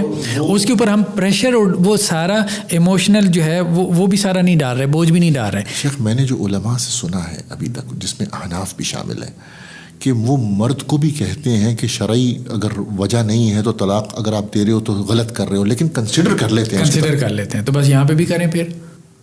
اچھا ہم یہ کہہ سکتے ہیں کہ مستحب یہی ہے, بہتر یہی ہے کہ کوئی شرعی وجہ ہے تو خلا لو. تو اس کے اوپر ہمارے سلف و صالحین کا کیا موقف ہے, اگر یہ جو عورت بغیر وجہ خلا لے لے؟ دیکھیں خلا اگر بغیر وجہ کے لے لے تو خلا تو ہو جاتی ہے. وجہ کی تو کسی نے بھی جو ہے نا وہ کنڈیشن نہیں لگائی. ہاں جو کنڈیشن لگائی جاتی ہے وہ خاوند کی رضامندی کی. کیا مطلب خاوند کی رضامندی؟ اصل میں احناف یہ کہتے ہیں کہ خلا بیسیکلی طلاق ہے. ٹھیک ہے, انہوں نے خلا کو علیحدہ نہیں کیا. یہ ایک بنیادی جو ہے نا وہ اختلاف ہے کہ خلا جو ہے طلاق ہے یا خلا فسخ نکاح ہے. اچھا ٹھیک ہے. تو احناف اس کو طلاق بناتے ہیں. وہ یہ کہتے ہیں کہ عورت عدالت میں جائے, جی ٹھیک ہے, اور وہاں پہ اپنا مسئلہ پیش کرے, اور جج یہ سمجھے کہ عورت جو ہے یا بیوی حق بجانب ہے, اس کے ساتھ ظلم ہو رہا ہے, ناانصافی ہو رہی ہے, ہاں اس کو سپریشن کرنی چاہیے, کوئی ریزن ہو, کوئی ریزن, تو وہ پھر شوہر کو حکم دے کہ اس کو طلاق دو, اور شوہر جو ہے وہ پھر اس عورت کو طلاق دے دے. اس کو وہ خلا کا نام دیتے ہیں. یعنی ایک طلاق ہے جو شوہر نے خود انیشیٹ کی ہے, یہ تو ڈیورس ہے, اور ایک طلاق وہ ہے جو شوہر نے بیوی کے مطالبے پہ دی ہے, اچھا, کورٹ میں جا کے, یہ خلا اس کو وہ بناتے ہیں. اگر مثال کے طور پہ اسی کیس میں ہم تھوڑا سا اور اسپیسیفک ہو جائیں, شوہر بضد ہو میں نے نہیں دینی طلاق, تو پھر احناف کیا کہتے ہیں؟ نہیں ہوتی. اچھا, ہمارے یہاں ہاں لٹکی رہتی ہے. ہمارے یہاں یہی مسئلہ تو ہے نا, شوہر بیٹھا ہوا باہر یورپ میں, یو ای میں, امریکہ میں, جی وہ آتا ہی نہیں ہے, وہ کیوں آئے گا؟ ٹھیک ہے, اگر وہ پاکستان میں بھی بیٹھا ہو, کون سا اسے پولیس والے اٹھا کے لے آئیں گے عدالت میں؟ اب بات سمجھے, تو طلاق نہیں ہوتی. ہاں, ان کے نزدیک پھر ہوتی نہیں. حنفی مذہب میں طلاق نہیں ہوتی, پھر نہیں ہوتی. اچھا, تو پھر تو وہ ساری عمر لٹکی رہے گی, ساری عمر لٹکی رہتی ہے. اب یہی تو مسئلہ ہے نا, یہی مسئلہ ہے نا. اسی لیے اب بعض احناف نے عدالتی خلا کے حوالے سے نرم رائے کا اظہار کرنا شروع کر دیا ہوا ہے, ٹھیک ہے. تو لیکن یہ ہے کہ اس میں جو دوسرا جو موقف ہے نا, جیسے شوافی کا ہے, شافی اسکول آف تھاٹ میں بھی یا اہل حدیث میں بھی, کہ یہ بیسیکلی فسخ نکاح ہے, خلا ڈیورس نہیں ہے. کہ جی شوہر جا کے ضرور طلاق ہی دے تو خلا ہوتی ہے, شوہر طلاق بھی دے دے تو چلیں ٹھیک ہے, وہ ڈیورس ہو گئی ہے, یعنی نکاح ختم ہو گیا. فسخ نکاح کا مطلب یہ ہے کہ نکاح جو ہے وہ ختم ہو گیا. اس میں وہ اس کو کہتے ہیں جوڈیشل انلمنٹ, یعنی جو جج ہے اگر شوہر پیش نہیں ہوتا مثال کے طور پہ, اس کو وہ جج جو ہے وہ بلواتا ہے عدالت میں, وہ آتا ہی نہیں ہے. اب ظاہر بات ہے وہ آتا ہی نہیں ہے, تو اس کی سائڈ پہ وہ کیس مطلب سن کے کیسے آگے فیصلہ کرے گا دونوں کا, تو وہ صرف عورت کی بات سن کے جو ہے وہ یک طرفہ فیصلہ کر دیتا ہے. اچھا, کہ میں نے نکاح ختم کروا دی, اس کی قانونی حیثیت ہے ہمارے یہاں. ٹھیک ہے شیخ, یہ دیکھیں نا, یہ تو پھر عورت کے ساتھ ظلم ہو گیا اگر وہ اس طرح, تو اگر ساری عمر لٹکی رہے. ہاں, اصل بات یہ, کوئی عورت یہ کہہ سکتی ہے کہ اس مرد کے اندر یہ ایشوز ہیں, یہ پرابلم ہے, مرد مانے ہی نا. ہاں, بعض اوقات مرد نہ مرد ہوتا ہے, بعض اوقات وہ نہ نفقہ نہیں دے رہا, ٹھیک ہے, خرچہ ہی نہیں دے رہا, اس کی ذمہ داری نہیں اٹھا رہا. ایسا بھی تو ہو سکتا ہے, دیکھیں عورت کی بھی تو جذبات ہیں, وہ کہے مجھے یہ شخص نہیں پسند. دیکھیں بات یہی ہے کہ مرد اگر یہ کہے کہ مجھے یہ عورت نہیں پسند, تو معاشرہ قبول کر لیتا ہے اس کی اس بات کو. اصل بات یہ دیکھیں نا, آپ بھی جانتے ہوں گے ہمارے معاشرے میں عام بات ہے کہ ایک مرد کہتا ہے کہ جی میرے والدین نے شادی کر دی, ادھر میرے خاندان, کانٹریکٹ وجود میں آیا آفر اینڈ ایکسیپٹنس سے. ایک ہی بندے نے آفر نہیں کی, ایک نے آفر کی, دوسرے نے ایکسیپٹ کی, ٹھیک ہے. اب آپ یہ کہتے ہیں کہ جی ایک اگر چاہے تو نکل سکتا ہے وداؤٹ اینی ریزن, دوسرا نہیں نکل سکتا, کیوں نہیں نکل سکتا؟ کانٹریکٹ تو ہوا ہی نہیں. پھر تو کانٹریکٹ نہیں ہوا نا. کانٹریکٹ میں آپ نے ایک بندے کا پڑلا بھاری بنا دیا, کیسے بنا دیا؟ آپ کے پاس کوئی شرعی دلیل بھی نہیں. کانٹریکٹ کی ڈیفینیشن کے خلاف ہے. ہاں, دیکھیں نا, جب مرد, یہ ہمارے معاشرے میں عام ہے کہ ہمارے معاشرے میں کئی مرد ایسے ہوتے ہیں, وہ کہتے ہیں جی خاندان, برادری, والدین کے پریشر کی وجہ سے میں نے شادی کر لی, مجھے یہ لڑکی پسند نہیں تھی, میرے چچا ماموں تایا پھوپھی کی لڑکی تھی, تو لہٰذا اب میں اپنی مرضی سے کرنا چاہتا ہوں. تو اس کو تو کوئی کچھ نہیں کہتا. اب وہ ایک وقت میں دوسری کر سکتا ہے, لیکن عورت تو ایک وقت میں دوسرا مرد نہیں کر سکتی. تو وہ اگر یہ کہتی ہے مجھے یہ شخص پسند نہیں ہے, یا بہت دفعہ میں ہمارے پاس اکثر مسائل آتے ہیں, وہ شوہر جو ہے وہ باہر منہ ماری کر رہا ہے, ایکسٹرا میرٹل افیئرز ہیں اس کے, تو اب وہ کیا کرے, برداشت بھی نہیں کر پا رہی. اچھا, ایک اسی سے ملتا جلتا ایک اور ہے کہ کیا طلاق کا حق عورت کو ڈیلیگیٹ دیا جا سکتا ہے؟ اس میں بھی میجورٹی یہی کہتی ہے کہ کیا جا سکتا ہے, اس کو تفویض طلاق کہتے ہیں, اور ہمارے ہاں نکاح فارم رجسٹریشن میں بھی یہ چیز موجود ہے, لیکن عام طور پہ اہل حدیث کا موقف یہ ہے کہ نہیں کیا جا سکتا. اچھا, میجورٹی سے مراد؟ میجورٹی سے چاروں فقہا اس کے قائل ہیں کہ عورت کو طلاق کا حق دیا جا سکتا ہے. ہاں, لیکن احناف تو تفصیل تھوڑی مختلف ہو سکتی ہے. لیکن جب وہ نکاح فارم میں, تو احناف ہمارے علماء خود اس کو کاٹ دیتے ہیں. نہیں, وہ کہتے ہیں نا کیا جا سکتا ہے, لازم تو نہیں ہے نا. نہیں, اس سیکشن کو ہی کاٹ دیتے ہیں.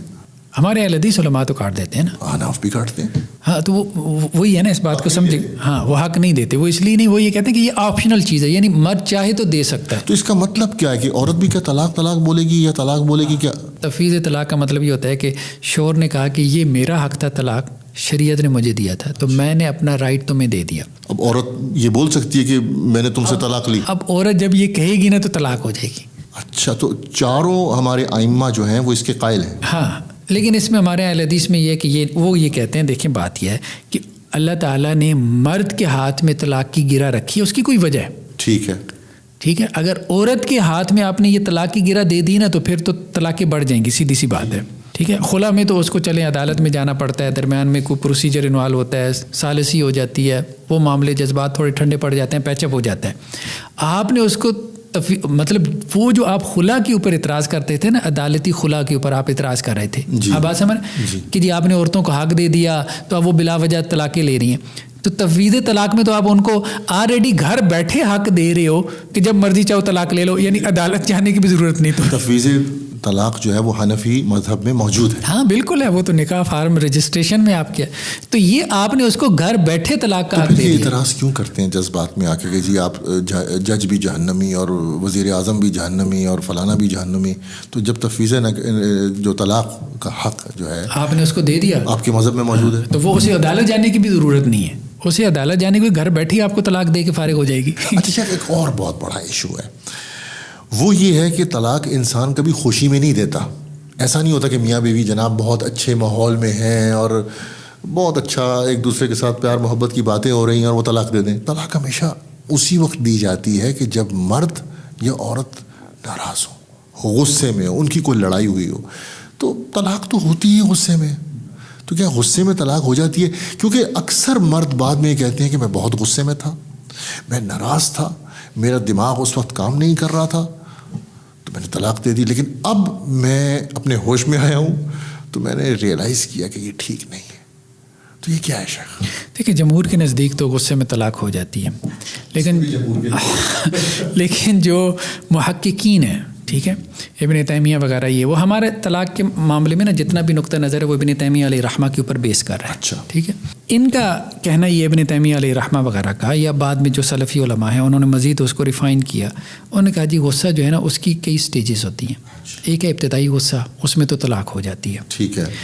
ایک ہے ایسا غصہ کہ جس میں انسان اپنے سینسز میں نہیں رہ جاتا، دیوانہ ہو جاتا ہے، مطلب اسے شعور ہی نہیں تھا کہ اس نے طلاق دی ہے کہ نہیں. اس سے کیا مراد ہے؟ اب اس کا کیسے پتہ چلے گا وہ کون سا غصہ تھا؟ اس میں یہ ہے کہ وہ اپنے آپ کو جیسے ہارم کرے، اپنے آپ کو نقصان پہنچائے. ہاں، جس میں انسان پاگل پنے والی حرکتیں کرے. اور یہ غصے، دیکھیں سائیکالوجسٹ بتاتے ہیں کہ ایک غصے کی ایسی سٹیج ہوتی ہے کہ انسان اتنا غصے میں آیا، آل فال بول رہا ہے، اس کو پتہ ہی نہیں ہے وہ کیا بول رہا ہے، چیزیں پٹک رہا ہے، توڑ رہا ہے اور پاگلوں والی حرکتیں کر رہا ہے. تو میجورٹی کے نزدیک اس میں طلاق نہیں ہے. اچھا، میجورٹی کون؟ میجورٹی تقریباً فقہا میں آپ کہہ لیں ساری تقریباً، لیکن وہ اس کی نا اس میں وہاں ساری اس میں وہ صرف یہ کہتے ہیں کہ جی یہ غصہ جو اس کو جنون تک پہنچا دے. ہاں، جنون تک. ہاں، اب اصل میں آتا ہے درمیان میں ایک غصہ جو اختلافی ہے، جسے آپ شدید غصہ کہہ دیتے ہیں. ایک ابتدائی غصہ ہے، اس میں طلاق ہو جاتی ہے. ایک وہ ہے جو جنون تک پہنچا دے، اس میں طلاق نہیں ہوتی. ہاں، ایک درمیان میں غصہ ہے، ٹھیک ہے، اس کے بارے میں اختلاف ہے. وہ میجورٹی کہتی ہے کہ اس میں بھی طلاق ہو جاتی ہے. ہاں، لیکن اس میں ابن تیمیہ علیہ رحمہ وغیرہ وہ جو حدیث ہے نا کہ لا طلاق ولا عتاق فی اغلاق، ٹھیک ہے، کہ اغلاق کہتے ہیں کہ جب آپ کا دل و دماغ بند ہو جائے. اچھا، ہاں، تو غصے میں تو دل و دماغ بند ہی ہو جاتا ہے نا. تو اس وقت جو ہے وہ کوئی طلاق نہیں ہے. اگر انسان، شیخ دیکھیں، کبھی کوئی انسان یہ دعویٰ کر سکتا ہے کہ میں غصے میں ہوں، میرا دل اور دماغ دونوں چل رہا ہے، وہ تو آگ ہوتی ہے غصہ. بس ایسے ہی اصل میں وہ یہ ہوتا ہے نا کہ حدیث میں ایک لفظ آ گیا، دوسروں نے اس کی دوسری انٹرپریٹیشن کر لی. تعبیر و تشریح میں دوسروں نے اغلاق کا معنی یہ کر لیا کہ باہر سے کسی نے آپ کو مجبور کیا، مثال کے طور پہ کسی اور نے یہ معنی کر لیا. اغلاق سے مراد یہ ہے کہ گن پوائنٹ پہ کوئی آپ سے طلاق دلوا رہا ہے، اور کوئی کہہ رہا ہے کہ اغلاق سے مراد یہ ہے یعنی اغلاق کا مطلب ہے مطلب بند ہونا، جیسے آپ کسی کو کہتے ہیں دروازہ بند کر، ٹھیک ہے. ہاں، مغلق جیسے ایک لفظ ہمارے یہاں بولا جاتا ہے. تو اب یہ ہے کہ وہ باہر سے کسی نے آپ کو مجبور کیا، یا بعض اوقات وہ آپ کے اندر سے بھی جو ہے وہ اغلاق کی کیفیت ہو سکتی ہے. تو کوئی اس کے ایکسٹرنل ریزن کی طرف چلا گیا، کوئی انٹرنل ریزن کی طرف چلا گیا، تو اس لیے اختلاف ہو گیا اس میں. شیخ ابھی آپ نے ایک لفظ، ایک جملہ کہا کہ گن پوائنٹ پر طلاق.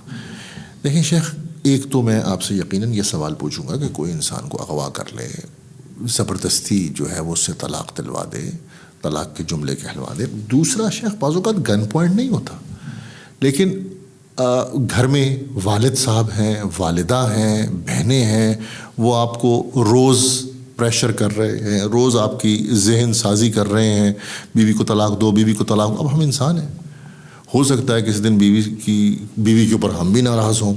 تو خاندانی پریشر کی وجہ سے جو طلاق دی جاتی ہے, اس میں اس کو اگر ہم تھوڑا اور وسیع کر لیں, جو لوگ برادریوں کی شکل میں رہتے ہیں, آپ کہہ لیں کہ فیملی اسٹرکچر ان لوگوں کا اس طرح ہوتا ہے, قبائلی شکل میں رہتے ہیں, اس پریشر کی وجہ سے جب طلاق ہوتی ہے, ماں باپ یا گھر والوں کے پریشر کی وجہ سے طلاق ہوتی ہے, اس میں کیا کہیں گے پھر ہم؟ دیکھیے بات وہی ہے کہ عام طور پہ انسان کی نیت شامل ہوتی ہے اس میں, تو اس لیے اس طلاق کا اعتبار ہوگا. ہاں اگر کوئی ایسی صورتحال ہے جس میں آپ کو لگے کہ اس میں اس کی نیت شامل نہیں تھی اور اغلاق کی کیفیت ہو گئی تھی, مثال کے طور پہ اس کی بیوی سے کہتی ہے بھائی دے طلاق, اگر طلاق نہیں دیتا تو میں سوسائڈ کرتی ہوں, یا ماں کہتی ہے بھائی میں سوسائڈ کرتی ہوں. ٹھیک ہے, اب یہ ہے کہ اب ظاہری بات ہے کہ یہاں وہ ڈر گیا, ٹھیک ہے, کہ یہ کہیں سوسائڈ نہ کر لیں. ٹھیک ہے, تو ایسے میں اس نے یہ الفاظ بول دیے, تو یہ پھر اغلاق کی کیفیت میں چلا جاتا ہے, جسے آپ کہتے ہیں مکرہ, یعنی جس کو مجبور کیا گیا. ابھی آپ نے کہا نا مجبور کیا گیا, تو مجبور صرف گن پوائنٹ والا مجبور نہیں ہوتا, دوسرا بھی مجبور ہوتا ہے. ہاں, تو اب وہ مجبور جو ہوتا ہے نا, وہ مجبور کی نیت شامل نہیں ہوتی. اور انما الاعمال بالنیات, چونکہ ابن تیمیہ علیہ رحمہ کے موقف میں نیت بہت اہم ہے. اس پورے پروسیس میں آپ دیکھیں گے نا, طلاق کے ان کے جو مسائل ہیں نا, وہ ظاہری بات ہے ایک پرنسپل کے گرد گھوم رہے ہیں, اور یہ کہ وہ نیت کا اعتبار کر رہے ہوتے ہیں کہ اس ظاہری عمل میں پیچھے اس کی نیت اگر کچھ کرائن سے ڈیفائن ہو جائے. اب آپ کہیں گے نیت کیسے ڈیفائن ہو سکتی ہے, مطلب یہ کرائن ہی ہوتے ہیں نا جو ڈیفائن کر رہے ہوتے ہیں, انڈیکیٹرز ہیں, مختلف انڈیکیٹرز. شیخ اس میں آپ کی بات سے مجھے سمجھ بھی آ رہی ہے اور میں اتفاق بھی کروں گا. دیکھیں بعض گھروں میں والدہ کا بڑا انفلوئنس ہوتا ہے, اور کچھ بعض اوقات ایسا ہوتا ہے کہ جب لوگوں کی عمر بڑھنا شروع ہوتی ہے, مینٹل ہیلتھ ایشوز کا پہلے تو اتنا علم نہیں ہوتا تھا, لوگ ڈپریشن کا شکار ہوتے ہیں, انگزائٹی کا شکار ہوتے ہیں. اب والدہ صاحبہ کی بہو سے بنی نہیں, تو وہ اپنے بیٹے کو روز کوئی نہ کوئی جملہ بولتی ہیں, پریشرائز کرتی ہیں, پنجابی میں کہتی ہیں میں تینوں دودھ نہیں بخشاں گی, اس قسم کے جملے, طلاق دے دو نہیں تو مجھے چھوڑ دو, نہیں تو میں مر گئی, میرا مرا وہ منہ دیکھو گے. اب وہ بیچارہ اگر ایسے میں پریشرائز ہو کے طلاق دے دیتا, تو آپ کی بات جو مجھے سمجھ آئی ہے طلاق نہیں ہوگی ابن تیمیہ کے اصول کے مطابق. از اٹ لائک دیٹ؟ نہیں, کیس ٹو کیس ویری کرے گا. ہم اس بندے سے پوچھیں کہ ساری سچویشن کیا تھی, اس کی مجبوری کو نا ذرا ہمیں ڈیپلی جا کے تھوڑا سا دیکھنا پڑے گا کہ وہ مجبوری کیسی تھی. اچھا, جیسے غصے میں 3 کیفیات کر لیں, اسی طرح مجبوری کی بھی ہم مثال کے طور پہ کچھ سٹیجز کر لیں, 3 کر لیں, 5 کر لیں, پھر اس کے بعد اس کو ڈیفائن کریں. ایک عمومی بات کہنا ان مسائل میں نا مشکل ہو جاتا ہے. تو آپ کا کہنے کا مطلب ہے کہ اگر پریشر کوئی لائف تھریٹننگ ہو تو پھر ہاں, اصل بات یہ. اچھا, لائف تھریٹننگ پریشر میں جو ہے وہ طلاق نہیں ہوگی. یہ بات, یہ آپ نے اچھا لفظ بولا ہے. ٹھیک ہے. شیخ ایک اور ایشو ہے, آپ جانتے ہیں every thing has become digitalised, تو آج کل سوشل میڈیا کا دور ہے, واٹس ایپ کا دور ہے. تو اب یہ سوال بھی نوجوان ہم سے کرتے ہیں, جی واٹس ایپ پہ طلاق دے دی, میسیجز پہ طلاق دے دی, سوشل میڈیا پہ طلاق دے دی, اس کے متعلق کیا کہیں گے, طلاق ہو جاتی ہے؟ دیکھیے طلاق تو آپ زبانی دیں یا تحریری دیں, طلاق دونوں صورت میں ہو جاتی ہے. ٹھیک ہے, بعض اوقات یہ ہوتا ہے کہ جی خواتین یہ بھی کہہ رہی ہوتی ہیں کہ جی وہ نوٹس تو میرے شوہر نے بھیجا تھا, میں نے وصول ہی نہیں کیا. مطلب انہیں یہ لگتا ہے کہ جی چونکہ وصول نہیں کیا تو طلاق نہیں ہوئی, یا میں نے وہ میسج دیکھا ہی نہیں. ٹھیک ہے, دیکھیے بات یہ ہے کہ اس یا میرے علم میں نہیں ہے. دیکھیے خاتون کا علم میں ہونا یہ لازمی نہیں ہے, ضروری نہیں ہے طلاق ہونے کے لیے. اگر شوہر نے طلاق انیشیٹ کر دی, مثال کے طور پہ اس نے ایک نوٹس بھجوا دیا یونین کونسل کے ذریعے, خاتون کو نہیں ملا پھر بھی طلاق ہو گئی, یا خاتون نے وصول نہیں کیا پھر بھی طلاق ہو گئی. اس نے میسج اس کو بھیج دیا واٹس ایپ پہ, اس نے پڑھا پھر بھی طلاق ہو گئی, نہیں پڑھا پھر بھی طلاق ہو گئی, کیونکہ اس نے انیشیٹ کر دی ہے نا. ٹھیک ہے, کیونکہ ہمارے ہاں شیخ یہ ایک عمومی طور پہ نا 3 نوٹس آتے ہیں یونین کونسل کی طرف سے, تو یہ بہت زیادہ سوال پوچھا جاتا ہے کہ جی وہ نوٹس تو ہم نے ریسیو ہی نہیں کیا, ہم نے تو پڑھا ہی نہیں, ہم نے تو دیکھا ہی نہیں. تو آپ یہ کہہ رہے ہیں, جو مجھے آپ کی بات سمجھ آئی ہے, کہ جب شوہر نے طلاق کو انیشیٹ کر دیا, میسج ملے یا نہ ملے, وہ لیٹر ریسیو ہو, وہ لیٹر وہ دیکھیں نہ دیکھیں, طلاق واقعہ ہو جائے گی. Is it like that? اس میں یہ ہے کہ جمہور یہ کہتے ہیں کہ جو ریٹن طلاق ہوتی ہے نا, اس میں نیت ضروری ہے. اچھا, طلاق کی نیت ضروری ہے, یعنی اس نے وہ لکھتے ہوئی نیت کی ہو. مثال کے طور پہ جیسے اب دیکھیں اسٹامپ پیپر بعض اوقات آپ کے یہاں تحریر کسی سے لکھوا لیتے ہیں, کمپوزر ہوتے ہیں نا, شور تھوڑی لکھتا ہے, اس کو کہتے ہیں بھائی تم سائن کر دو. ٹھیک ہے, تو اب جب وہ سائن کر رہا ہے, ٹھیک ہے، تو اس کی نیت ہو کہ میں یہ طلاق کے سائن کر رہا ہوں. اگر کسی کی نیت نہیں ہے وہ طلاق دے رہا ہے تو کیا طلاق واقع ہو جائے گی کیا؟ جمہور کے نزدیک یہ صرف ایک تحریر کی، یہ طلاق نہیں ہوئی. مثال کے طور پہ جیسے ہمارے کہتے ہیں جی غلطی سے واٹس ایپ میسج ہو گیا، میں نے لکھ کے رکھا تھا کہ میں دوں گا. تو ایسی خطرناک چیز لکھ کے رکھی ہوتی ہے میسیجز کے؟ ٹھیک ہے، وہ جھگڑوں میں ایسا ہو جاتا ہے جھگڑوں میں ایسا ہو جاتا ہے، انسان غصے میں پاگل ہو جاتا ہے تو لکھ کے رکھ لیتے ہیں.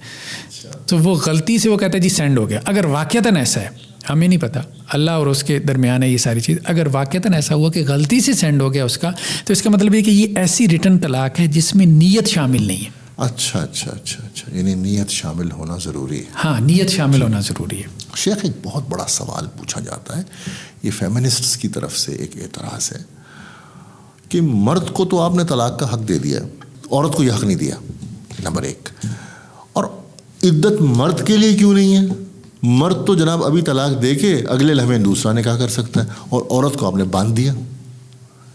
یہ موجودہ دور میں جو فیمنسٹ ہیں وہ یہ سوال کرتے ہیں، اور میں سمجھتا ہوں حق بجانے میں ہمیں کم از کم ہمارے علماء کو اس کو ایڈریس تو کرنا چاہیے کہ بھائی کہاں گئے خواتین کے حقوق. دیکھیں، مرد کو ایک حق ہے، عورت کے پاس 3 حق ہیں. مرد کے پاس صرف ڈیورس کا حق ہے، عورت کے پاس تفویض طلاق، ڈیورس کا حق بھی آ گیا اگر جمہور کی انٹرپریٹیشن لیں. ٹھیک ہے، تفویض طلاق بھی ہو گیا. چاروں فقہا کہتے ہیں تفویض طلاق ہو گیا، وہ پورا حق عورت کے پاس آ گیا. ٹھیک ہے، اس کے بعد اس کے پاس خلا کا حق ہے. ٹھیک ہے. تیسرا فسخ نکاح کا. فسخ نکاح مین یہ ہے کہ عدالت کی طرف رجوع کرے، عدالت جو ہے وہ جوڈیشل انلمنٹ کے ذریعے سے اس کو مطلب وہ سمجھے کہ جی یہ اس کا خرچہ پورا نہیں کر رہا، اس عورت کا شوہر جو ہے، یا اس کے ساتھ ظلم زیادتی کر رہا ہے، مار پیٹ کر رہا ہے، جیسے وہ ڈومیسٹک وائلنس ہوتا ہے یا اور اس قسم کی چیزیں. ٹھیک ہے، تو وہ فیصلہ کر سکتی ہے. یا بعض اوقات شوہر جو ہے مثال کے طور مرتد کافر ہو گیا، تو کیا اگر کوئی انسان اللہ نہ کرے مرتد ہو جاتا ہے تو کیا نکاح ختم ہو جاتا ہے کہ اس کو فسخ کرنا پڑے گا؟ وہ ظاہری بات ہے. اب بظاہر تو وہ بیوی کے سامنے اس نے وہ کلمات کفر کہے ہیں نا، جی باہر تو اس کا سٹیٹس وہی ہے، مسلمانوں والے. اب آپ سمجھ رہے ہیں، وہ تو گھر میں جو ہے وہ عورت یہ شکایت کر رہی ہے، تو اب وہ جج کے پاس جائے گی. وہ تو خود کو مسلمان ہی ڈکلیئر کرے گا. ہاں، اگر تو وہ ڈکلیئرڈ نان مسلم ہے، مطلب کرسچین ہو گیا، پھر تو بات ختم ہو گئی نا.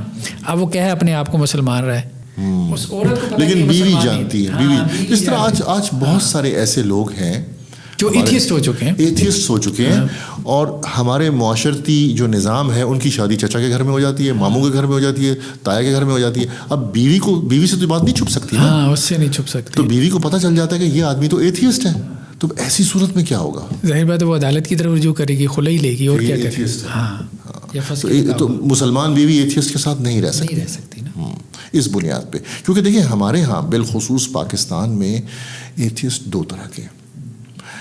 ایک تو ایسے ایتھیسٹ ہیں، یہ کم ہے میرے تجربے کے مطابق، آپ نے بھی دیکھا ہوگا. عام طور پہ جو برطانیہ چلے جاتے ہیں، امریکہ چلے جاتے ہیں، وہ کھل کے پھر ایتھیسٹ بن جاتے ہیں، ان کے سوشل میڈیا اکاؤنٹ سے پتہ چل جاتا ہے. لیکن جو پاکستان میں کئی جو اشتراکی کامونسٹ نظریات سے تعلق رکھنے والے سوشلسٹ لوگ ہیں، وہ ہیں ایتھیسٹ، لیکن معاشرتی دباؤ کی وجہ سے اس کا اظہار نہیں کرتے. ہاں، ایسے ہی ہے، صحیح کہہ رہے ہیں آپ. وہ بعض اوقات نا دنیا کو دکھانے کے لیے نماز بھی پڑھ لیتے ہیں. صحیح ہے آپ کے بات. وہ عید پہ بھی جاتے ہیں، وہ روزوں میں بھی کچھ نہ کچھ تراویحوں کا افطاری کا انتظام بھی کر رہے ہوتے ہیں. وہ رسمن وہ کہتے ہیں جی ہم کلچرل یہ چیزیں فالو کر رہے ہیں. تو ایسی بیوی کو پھر یہ حق حاصل ہے. ہاں بالکل، کہ وہ جائے اور بولے جی یہ تو ایتھیسٹ ہے، کامونسٹ ہے. لازم ہے، حق نہیں اس کے لیے لازم ہے. وہ کیوں کافر کے ساتھ رہ رہی ہے؟ کافر کا مسلمان کا نکاح ہی نہیں ہے. تو کیا ہم ان کی تکفیر نہیں کر رہے؟ کن کی؟ اگر ہم کیوں کافر کے ساتھ رہ رہی ہے؟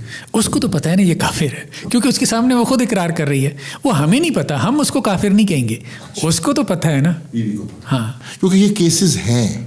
کیونکہ دیکھیں پاکستان کے اندر کئی لوگ جو کمیونسٹ نظریات سے تعلق رکھتے ہیں وہ اپنے آپ کو مسلمان ظاہر کرتے ہیں اور رسومات کے اندر وہ فالو بھی کرتے ہیں. دیکھیں ڈاکٹر صاحب، اس میں ایک اور مسئلہ آتا ہے طلاق کا بھی. وہ یہ آتا ہے کہ شوہر نے طلاق دے دی، صرف بیوی گواہ ہے. جیسے ہمارے عام طور پہ شوہر کہتا ہے میں نے دی نہیں، اب بیوی کیا کرے گی؟ بیوی عدالت سے رجوع کرے گی. ہاں ظاہری بات ہے. اب ہمیں بھی نہیں پتا نا، ہم کس کی بات مانیں گے؟ کوئی گواہ بھی نہیں ہے. اب عورت کو تو پتہ ہے کہ میرے 2 کانوں نے سنا ہے، اور شوہر انکاری ہو جاتا ہے. یہ کیسز بھی ہیں. بالکل بالکل بالکل بالکل. تو شیخ واٹ اباؤٹ یہ؟ اب دیکھیں نا موجودہ دور کے فیمنسٹ یہ پوچھتے ہیں کہ عورت کو تو آپ نے باندھ دیا عدت میں، مرد تو اگلے لمحے دوسری شادی کر لے گا, اس کی تو کوئی عدت ہی نہیں ہے, تو اس کی عدت کی مدت کا کیا کریں گے؟ دیکھیں وہ جو اس کی عدت ہے نا وہ اس لیے ہے کہ مرد حاملہ نہیں ہوتا سیدھی سی بات, عورت حاملہ ہوتی ہے, بیسیکلی وہ بچی کی پیدائش کے ساتھ اس کا تعلق ہے, اس لیے آپ دیکھتے ہیں کہ وہ عدت بھی بدلتی رہتی ہے. مثال کے طور پہ اگر عورت نے خلا لی ہے جی جی تو اس کی عدت جو ہے وہ ایک دفعہ مینسس جس سے واضح ہو جائے, ٹھیک ہے, ایک دفعہ مینسس سے واضح ہو جاتا ہے نا, ٹھیک ہے, تو اب ایک دفعہ مینسس اس کو 4 دن بعد آ جائیں تو اس کی عدت 4 دن ہے.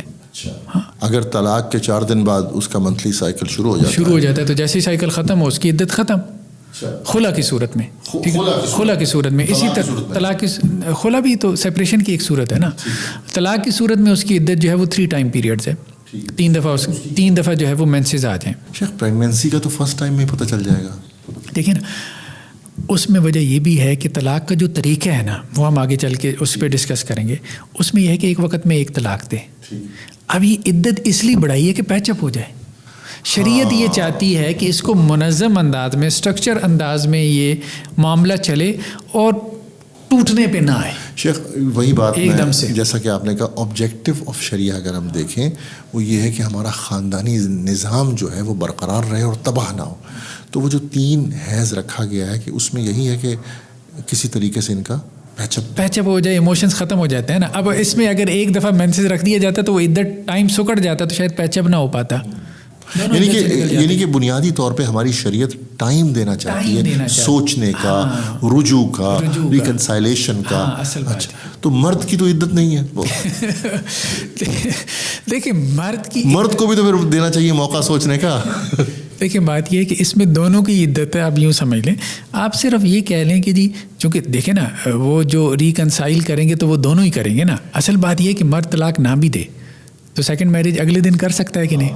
اصل بات وہ ایک دوسرا مسئلہ ہے سیکنڈ میرج کا, اس کو ہمیں اس کے ساتھ نہیں جوڑنا چاہیے. طلاق بائن اور طلاق رجی اور طلاق بائن کے متعلق کچھ دیکھیں بیسیکلی دو قسمیں ہیں, بلکہ اس کے علاوہ بھی ایک طلاق کنایہ بھی ہوتی ہے. طلاق رجی تو یہ ہے کہ آپ نے عورت کو یعنی بیوی کو ایک طلاق دی مثال کے طور پہ شوہر نے, ٹھیک ہے, تو اب اس کے اندر وہ اس سے رجوع کر سکتا ہے. اس کو طلاق رجی اس لیے کہتے ہیں, رجی کا لفظ رجوع سے ہے. جب شوہر جو اپنی بیوی کو طلاق دیتا ہے تو اس کے بعد 3 دفعہ عورت کو مینسز آ جائیں, 3 اس کے سائیکلز ہیں. یہ عدت کا ٹائم پیریڈ ہے. تیسرا سائیکل جیسے ہی ختم ہوگا عورت کی عدت ختم ہو جائے گی. اس کے اندر مرد رجوع کر سکتا ہے, 1 طلاق کے بعد بھی 2 کے بعد بھی, ٹھیک ہے. لیکن اگر ایک طلاق میں عدت کا ٹائم پیریڈ گزر جاتا ہے, مثال کے طور پہ مرد نے 1 طلاق دی, رجوع نہیں کیا, ٹھیک ہے, رجوع کر لیا تو اس کی بیوی ہے, 1 طلاق ہو گئی, پھر زندگی میں کبھی دوسری طلاق دی تو دوسری کنسیڈر ہوگی, ٹھیک ہے. تو ہر طلاق کے ساتھ یہ رجوع کر سکتا ہے اس کی عدت کے اندر, اور عدت سے مراد 3 دفعہ اس کے سائیکلز ہیں, 3 دفعہ مینسز ہیں. اگر عدت گزر جائے اور اس نے رجوع نہیں کیا, 3 مہینے گزر گئے, 3 حیض گزر گئے, اس نے رجوع نہیں کیا, اب ان کا نکاح ختم ہو گیا. اس کو کہتے ہیں طلاق بائن. بائن کا مطلب جدائی, یعنی ان میں سیپریشن یا جدائی ہو گئی. اب عورت چاہے تو آگے نکاح کر لے, عورت بھی نکاح کر سکتی ہے, مرد بھی نکاح کر سکتا ہے. تو 1 طلاق کے بعد بھی جدائی ہو جاتی ہے. 3 طلاقیں دینے کی ضرورت نہیں ہے جدائی کے لیے, یہ سمجھنے کی ضرورت ہے. میں اکثر یہ سوچتا ہوں کہ اگر ہم خاص طور پہ ہمارے حنفی علماء اور اہل حدیث علماء عوام کو یہ بتائیں کہ بھائی کہ آپ ان میں یہ اویئرنیس پیدا کریں کہ بھائی اگر آپ نے طلاق دینی ہی ہے تو آپ 1 دے دیجیے, اس کے بعد آپ رجوع نہ کریں. 3 منتھلی سائیکلز کے بعد آپ کا اس سے تعلق ختم ہو گیا, اب وہ کہیں اور نکاح کر لیں یا آپ بھی کہیں نکاح کر لیں. لیٹس سے فار ایگزامپل 6 مہینے بعد, سال بعد, عام طور پہ ہمارے یہاں شادیاں, بہت ساری شادیاں خاندانوں میں ہوتی ہیں, وہ چچا کی لڑکی ہے, ماموں کی لڑکی ہے, اب دوبارہ آپ کے پاس اسٹل چانس ہے کہ آپ اس سے دوبارہ نکاح کر سکیں. آپ حلالہ سے بچ جائیں گے, کیونکہ حلالہ ایک بہت ہی ایک ایسا مطلب میں کیا بولوں, میرے پاس تو الفاظ ہی نہیں ہیں, انسان کی غیرت کا خاتمہ ہے. ان شارٹ ہم بات کریں 1 طلاق سے جو جدائی ہوئی ہے اگر آپ نے عدت میں رجوع نہیں کیا, یا 2 طلاقیں دے کے بھی جو جدائی ہوئی ہے اگر آپ نے عدت میں رجوع نہیں کیا, ٹھیک ہے، اس کو طلاق بائن صغرا کہتے ہیں. ٹھیک ہے، جدائی ہو گئی لیکن چھوٹی جدائی ہے. چھوٹی جدائی سے مراد یہ ہے کہ یہ دونوں میاں بیوی دوبارہ کسی بھی وقت 10 سال بعد بھی نکاح کر سکتے ہیں اگر اس عورت کا آگے کہیں نکاح نہیں ہے. عورت 2 مردوں کے نکاح میں تو نہیں رہ سکتی، 2 سال بعد نکاح کر لیں. لیکن اگر 3 طلاق سے اس نے جدائی ڈالی ہے تو اب دوبارہ نکاح نہیں ہو سکتا. دوبارہ نکاح حرام ہے. شیخ میں یہ چاہوں گا کہ آپ کچھ الفاظ بولیے، کچھ جملے عنایت فرمائیے کہ ہم معاشرے میں، دیکھیں ہم پاکستان میں رہتے ہیں، پاکستان میں ہمارے حنفی بھائیوں کی اکثریت ہے. ایسے ہی ان کو کم از کم یہ اویئرنیس تو دی جا سکتی ہے، اور مجھے سمجھ نہیں آتی ہمارے حنفی علماء نے یہ اویئرنیس کیوں نہیں دی. دیکھیے یہ بہت ضروری ہے کہ آپ ٹھیک ہے اگر آپ 3 طلاقوں کو 3 ہی تصور کرتے ہیں، یہ آپ کا فقہی مسئلہ ہے، آپ کا اجتہاد ہے، آپ اس پہ مطمئن ہیں، آپ اس پہ عمل کیجیے.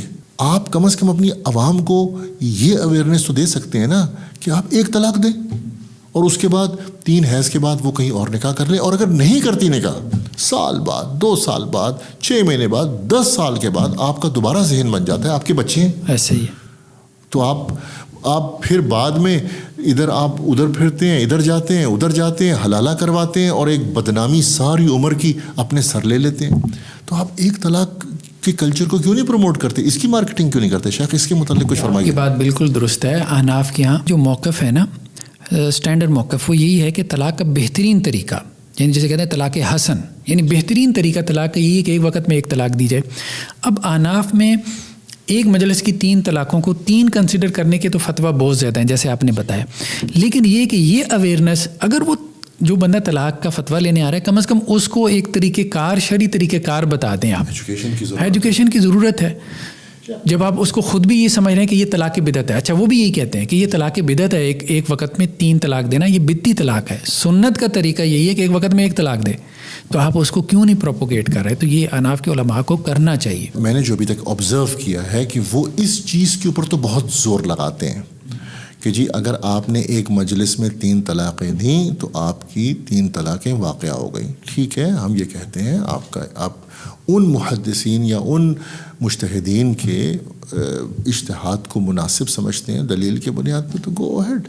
لیکن آپ اپنی عوام کو یہ تو ایجوکیٹ کر سکتے ہیں کیونکہ آپ کی اپنی دینی کتب میں یہ بات موجود ہے کہ طلاق دینے کا جو صحیح طریقہ ہے، سنت طریقہ ہے، وہ ایک ہے. آپ کی عوام نہیں جانتی، آپ کے علماء جانتے ہیں. میں نے کئی لوگوں سے پوچھا کہ آپ یہ کیوں کرتے ہیں، آپ 3 طلاقیں کیوں دیتے ہیں؟ کہتے جی ہم تو غصے میں تھے، ہم نے کہا معاملہ ختم کریں. تو ان کو یہ بتانے کی ضرورت ہے نا کہ ابھی تو آپ غصے میں ہیں، پھر 2 دن کے بعد، ہفتے کے بعد جب آپ کا غصہ ٹھنڈا ہوگا تو پھر آپ کسی کے پاس جائیں گے اور پھر آپ وہ کام کریں گے جس میں انسان کی غیرت ساری عمر کے لیے برباد ہو جاتی ہے. اور یہ ہمارے یہاں وکیلوں کو بھی سمجھانے کی ضرورت ہے، وکلاء کو بھی سمجھانے کی ضرورت ہے. اور اس کے علاوہ جو یونین کونسل سے نوٹس جو ہے وہ بھیجے جاتے ہیں اس میں بھی 3 طلاق اکٹھی لکھی جاتی ہیں. شیخ اگر میرا خیال ہے کہ اگر احناف کی جو پبلک ہے اگر ان میں یہ اویئرنیس آ جائے کہ طلاق 1 دینی ہے تو پھر تو میرا خیال ہے یہ جو اختلاف ہے اہل الحدیث میں اور احناف میں وہ ختم ہو جائے گا. اس کی حیثیت ہی کوئی نہیں، کوئی انسگنیفیکنٹ ہو جائے گا.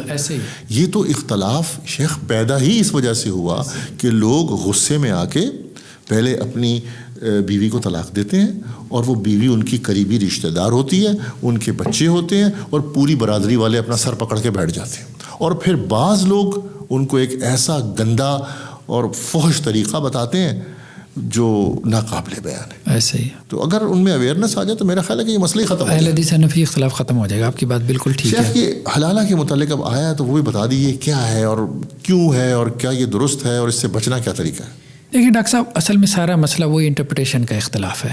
ٹھیک ہے، جیسے قرآن کی آیت ہے، اب قرآن میں یہ تذکرہ تو ہے کہ اگر ایک شوہر نے اپنی بیوی کو 3 طلاق دے دی، ٹھیک ہے، اب اس بیوی نے آگے کہیں نکاح کر لیا اور اس سیکنڈ ہسبینڈ سے بھی اس کو طلاق ہو گئی تو اب وہ جو بیوی ہے وہ اپنے فرسٹ ہسبینڈ کی طرف واپس آ سکتی ہے. یہ بات لیکن یہ ہے کہ یہ از خود ہو جائے، نیچرلی ہو گیا، ٹھیک ہے، قدرتی طور پہ. لیکن اگر یہ پری پلانڈ تھا تو پھر یہ حلال ہے، پھر یہ جائز نہیں ہے. یعنی پری پلانڈ اس طرح سے ہے کہ ایک شوہر نے اپنی بیوی کو 3 طلاق دے دی، اب وہ شوہر جو ہے وہ کسی مثال کے طور پہ مفتی صاحب سے رابطہ کرتا ہے. میں مفتی صاحب اس لیے جان بوجھ کے کہہ رہا ہوں, بہت سارے مفتی صاحب نے اشتہار بھی چھپوایا ہوا حلالہ سینٹر کا, ہاں حلالہ سینٹر کہ ہمارے یہاں آ کے کروا لیں, ٹھیک ہے, میسر ہے. تو وہ مفتی صاحب سے جا کے رابطہ کرتا ہے یا کسی اور سے, ٹھیک ہے. تو وہ مفتی صاحب کہتے ہیں کہ جی 1 ہفتے کے لیے یا 10 دن کے لیے, ٹھیک ہے, تو یہ نکاح جو ہے وہ میں کروں گا تمہاری بیوی سے, پھر میں اس کو طلاق دے دوں گا, پھر یہ تمہارے لیے حلال ہو جائے گی. اور اس میں درمیان میں وہ مفتی صاحب اس کی بیوی سے فائدہ بھی اٹھائیں گے, ظاہری بات ہے جب وہ ان کے نکاح میں آ جائے, کمیشن بھی دیتے ہیں, تو یہ سروس دینے کی, وہ سروس پرووائڈر ہے. ہاں, تو ظاہری بات ہے یہ تو نکاح متع کی ایک صورت ہے. یہ تو متع نہیں ہوگا, متع کی ایک صورت ہے. ایک طرف یہی عالم سے اگر کوئی متع کے متعلق جا کے سوال کریں گے, بولیں گے حرام ہے, اور متع کرنے والوں کو بہت ہی سخت الفاظ میں برا بلا بھی کہیں گے, تو خود کیا کر رہے ہیں؟ ایسے ہی ہے, یہ جائز نہیں ہے. وہ دیکھیں نیچرلی اگر ایسا ہو جائے تو پھر اس میں کوئی حرج کی بات نہیں. پری پلانڈ ہو پہلے سے اگر, ٹھیک ہے, تو وہ اس کا مطلب یہ ہے کہ متع میں تو یہی ہے کہ عارضی نکاح ہے, ٹیمپریری نکاح ہے, تو یہاں پہ بھی ٹیمپریری نکاح ہے اور باقاعدہ طے ہوتا ہے. اس میں خود مفتی صاحب اشتہار لگا رہے ہوتے ہیں. تو یہاں آپ کہہ سکتے ہیں کہ جی اس کا مقصد نیک ہے, پہلے کے لیے اس کو حلال کرنا, تو متع میں بھی کہ میرا مقصد نیک ہے زنا سے بچنا, وہ تو کوئی بھی بات کہہ سکتا ہے. تو شیخ آپ کا کہنے کا مطلب یہ ہے کہ اگر کسی ہماری مسلمان بہن بیٹی کو طلاق ہو جائے تو اب وہ اپنے پہلے شوہر کے لیے اس وقت حلال ہوگی اگر وہ نیچرلی اس کی کہیں شادی ہو, 3 طلاق ہو جائے, 3 طلاقیں ہو چکی ہیں, تو اب نیچرلی اس کی شادی ہو جائے کہیں, اب یا تو وہ شوہر فوت ہو جائے لیکن سب کچھ نیچرل پروسیس کے تحت ہو, یا وہاں سے بھی جو ہے طلاق ہو جائے, یا عورت وہاں سے خلا لے لے, لیکن یہ سب کچھ نیچرلی ہو. اچھا ٹھیک ہے شیخ. شیخ یہ ایک اور ہے طلاق جو ہمارے معاشرے کے اندر کافی رائج ہے, کہ وہی غصے والی بات ہے, غصہ حرام ہے. شوہر طلاق تو نہیں دیتا لیکن اشارتاً بعض اوقات ایسے جملے بولتا ہے کہ اگر تم نے فلانا کام کیا نا تو تمہیں یہ ہو جائے, تم میرے لیے حرام, تم میری ماں, تم میری بہن, تم میری بیٹی, یا اور اس قسم کے جو تم فارغ ہو گئے آج کے بعد. تو کیا جاؤ اپنی ماں کے گھر, جاؤ اپنی ماں کے گھر, اج دے بعد ساڈا تعلق ختم. کیا فرمائیں گے؟ اچھا, اس قسم کے جتنے الفاظ ہیں نا ان کو فقہا کہتے ہیں کنایا. یعنی ایک تو طلاق کے الفاظ ہیں طلاق صریح. اگر صریح الفاظ میں بولے نا میں نے تمہیں طلاق دی, تو اس میں نیت کا اعتبار نہیں ہوتا پھر. یعنی لکھنے میں تو نیت کا اعتبار ہم نے کہا کہ میجورٹی نے کیا ہے, لیکن اگر قول میں زبانی وربلی اگر اس نے طلاق کے الفاظ کہے ہیں تو اس میں عموماً اس سے نیت نہیں پوچھی جاتی, عموماً کیا پوچھی نہیں جاتی, ٹھیک ہے. لیکن اگر وہ کنائے کے الفاظ استعمال کرتا ہے, مثال کے طور پہ بھی وہ کہتا ہے کہ جی تو میری طرف سے فارغ ہے, آج کے بعد میرا تیرا رشتہ جو ہے وہ اب ختم, ٹھیک ہے, اب اس سے اس کی نیت پوچھی جائے گی, ٹھیک ہے.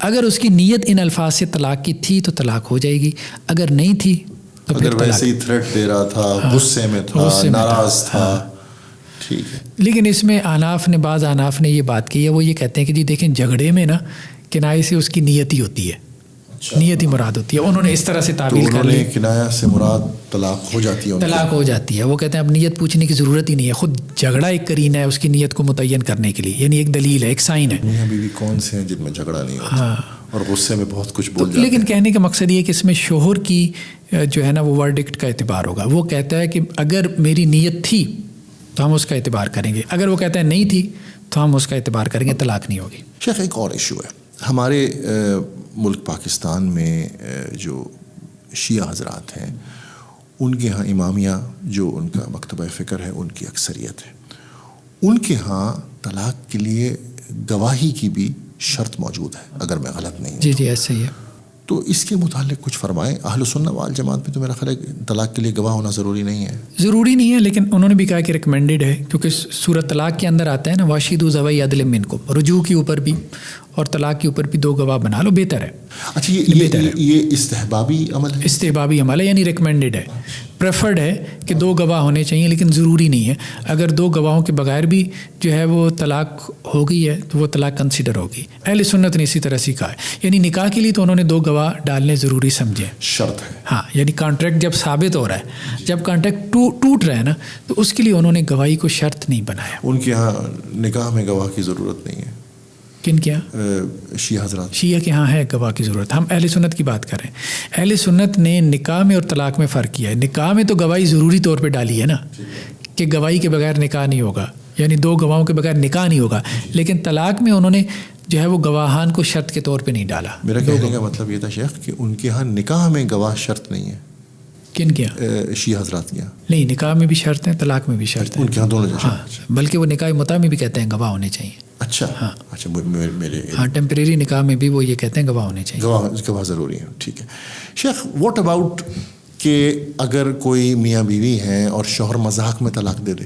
دیکھیں مذاق میں طلاق تو واضح روایت آتی ہے کہ 3 چیزیں ایسی ہیں جن میں مذاق ہو یا سنجیدگی ہو وہ واقع ہو جاتی ہیں. ان میں سے ایک طلاق بھی ہے. تو شیخ غصہ بھی تو سنجیدگی میں ہوتا ہے. غصہ بھی وہ بھی تو ایک سنجیدگی. ہاں سنجیدگی میں ہوتا ہے. ٹھیک ہے. ہاں لیکن بعض اوقات جو ہے نا وہ غصے کی کیفیت اتنی بڑھ جاتی ہے کہ جس کی وجہ سے وہ سنجیدگی جو ہے وہ سیریسنس ختم ہو جاتی ہے. وہ اس کی عقل پہ غالب آ جاتا ہے. ہاں عقل کے ایموشنز غالب آ جاتے ہیں نا. شعور جو ہے وہ آپ کا پیچھے رہ جاتا ہے. وہ شعور میں نہیں رہتا. شعور میں نہیں رہتا. اچھا شیخ ایک اور بھی ہے کہ اگر کوئی شخص یہ کہتا ہے جی میری نیت نہیں تھی طلاق دینے کی، یا نشے میں تھا کوئی، تو اس صورت میں کیا ہوگا؟ دیکھیں اگر تو اس نے صریح الفاظ بولے ہیں طلاق کے تو پھر تو نیت کا اعتبار نہیں ہوگا. کنائے میں ہوگا. کنائے سے مراد اشارتاً کنایتاً اگر الفاظ بولے ہیں، ٹھیک ہے، جیسے میٹافر کہتے ہیں آپ ہیں، فگریٹو لینگویج کہتے ہیں، اس میں پھر اس کی نیت کا اعتبار ہوگا. باقی یہ ہے کہ ایک بندہ جو ہے وہ ڈرنک تھا، مثال کے طور پہ ڈرنک کی ہوئی تھی، اس نے شراب پی ہوئی تھی، نشے میں تھا، ایسی حالت میں اس نے طلاق دے دی تو یہ اختلافی مسئلہ ہے. اچھا یہ اختلافی. بعض فقہا کہتے ہیں جی طلاق اس کی لاگو ہوگی، بعض کہتے ہیں کہ نہیں ہوگی. میرے خیال میں لاگو ہوگی. اس کی وجہ یہ ہے کہ یہاں مطلب وہ سینیریو لے رہے ہیں جب اس نے خود ارادی طور پہ ڈرنک کیا. لیکن شیخ بعض لوگ نشے کے عادی ہوتے ہیں، وہ نشے کے بغیر زندہ نہیں رہ سکتے، نشے کے بغیر ان کی حالت خراب ہو جاتی ہے. اب وہ اپنے نشے کا علاج بھی کروا رہا ہے لیکن اس کو کچھ نہ کچھ نشہ دیا جاتا ہے وقتی طور پہ، نہیں تو وہ مر جائے گا. تو پھر ایسی صورت ہے. دیکھیں وہ ایک علیحدہ کیس ہے، ایک اسپیسیفک کیس آپ نے بنا دیا نا. تو ایک بندہ ڈرنک اپنی آزاد مرضی سے کرتا ہے تو اس کی کانسیکوینسز اس کے اوپر آپ ڈالیں گے. مثال کے طور پہ ایک بندہ ڈرنک کر کے جو ہے ڈرائیو کیا، ویسٹ کیا کہتا ہے آپ ریلیجن کو چھوڑ دیں، ایکسیڈنٹ کر دیا، بندہ مار دیا، کیا اس کو اسپیئر کریں گے؟ ذمہ دار. اصل بات یہی ہے. ہم صرف یہ نہیں دیکھیں گے کہ وہ حواس میں نہیں تھا تو اب جو مرضی کرے.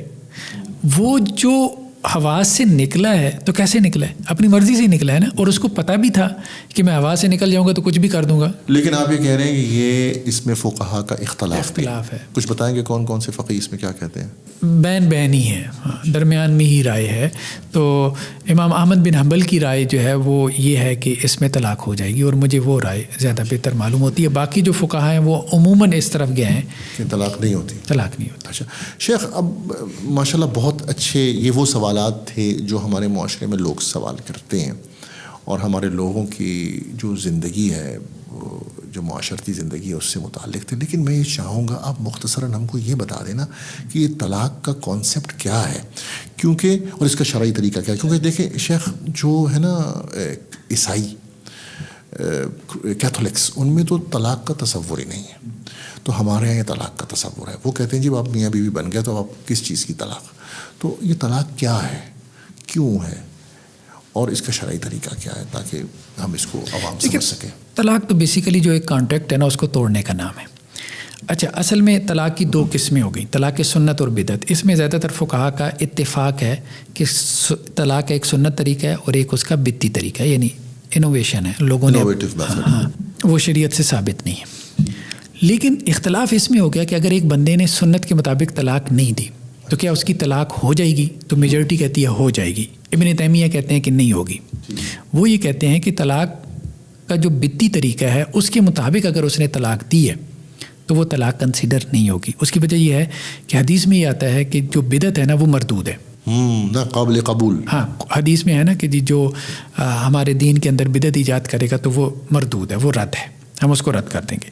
تو بدعت جب مردود ہے تو طلاق کا بدعتی طریقہ بھی مردود ہے. ٹھیک ہے، اللہ یہ کہ سنت طریقے کے مطابق طلاق. لیکن شیخ ادھر مردود یعنی رد سے جی ریجیکٹڈ سے مراد کہ وہ احسن عمل نہیں ہے، اس میں نقص ہے، یا وہ عمل قابل قبول نہیں. اب ادھر دیکھیں نا انٹرپریٹیشن دونوں ہو سکتی ہے نا مردود. فار ایگزامپل ایک انسان بدعتی طریقے سے نماز پڑھتا ہے تو ہم یہ تو نہیں کہتے کہ اس کی نماز ہوئی نہیں.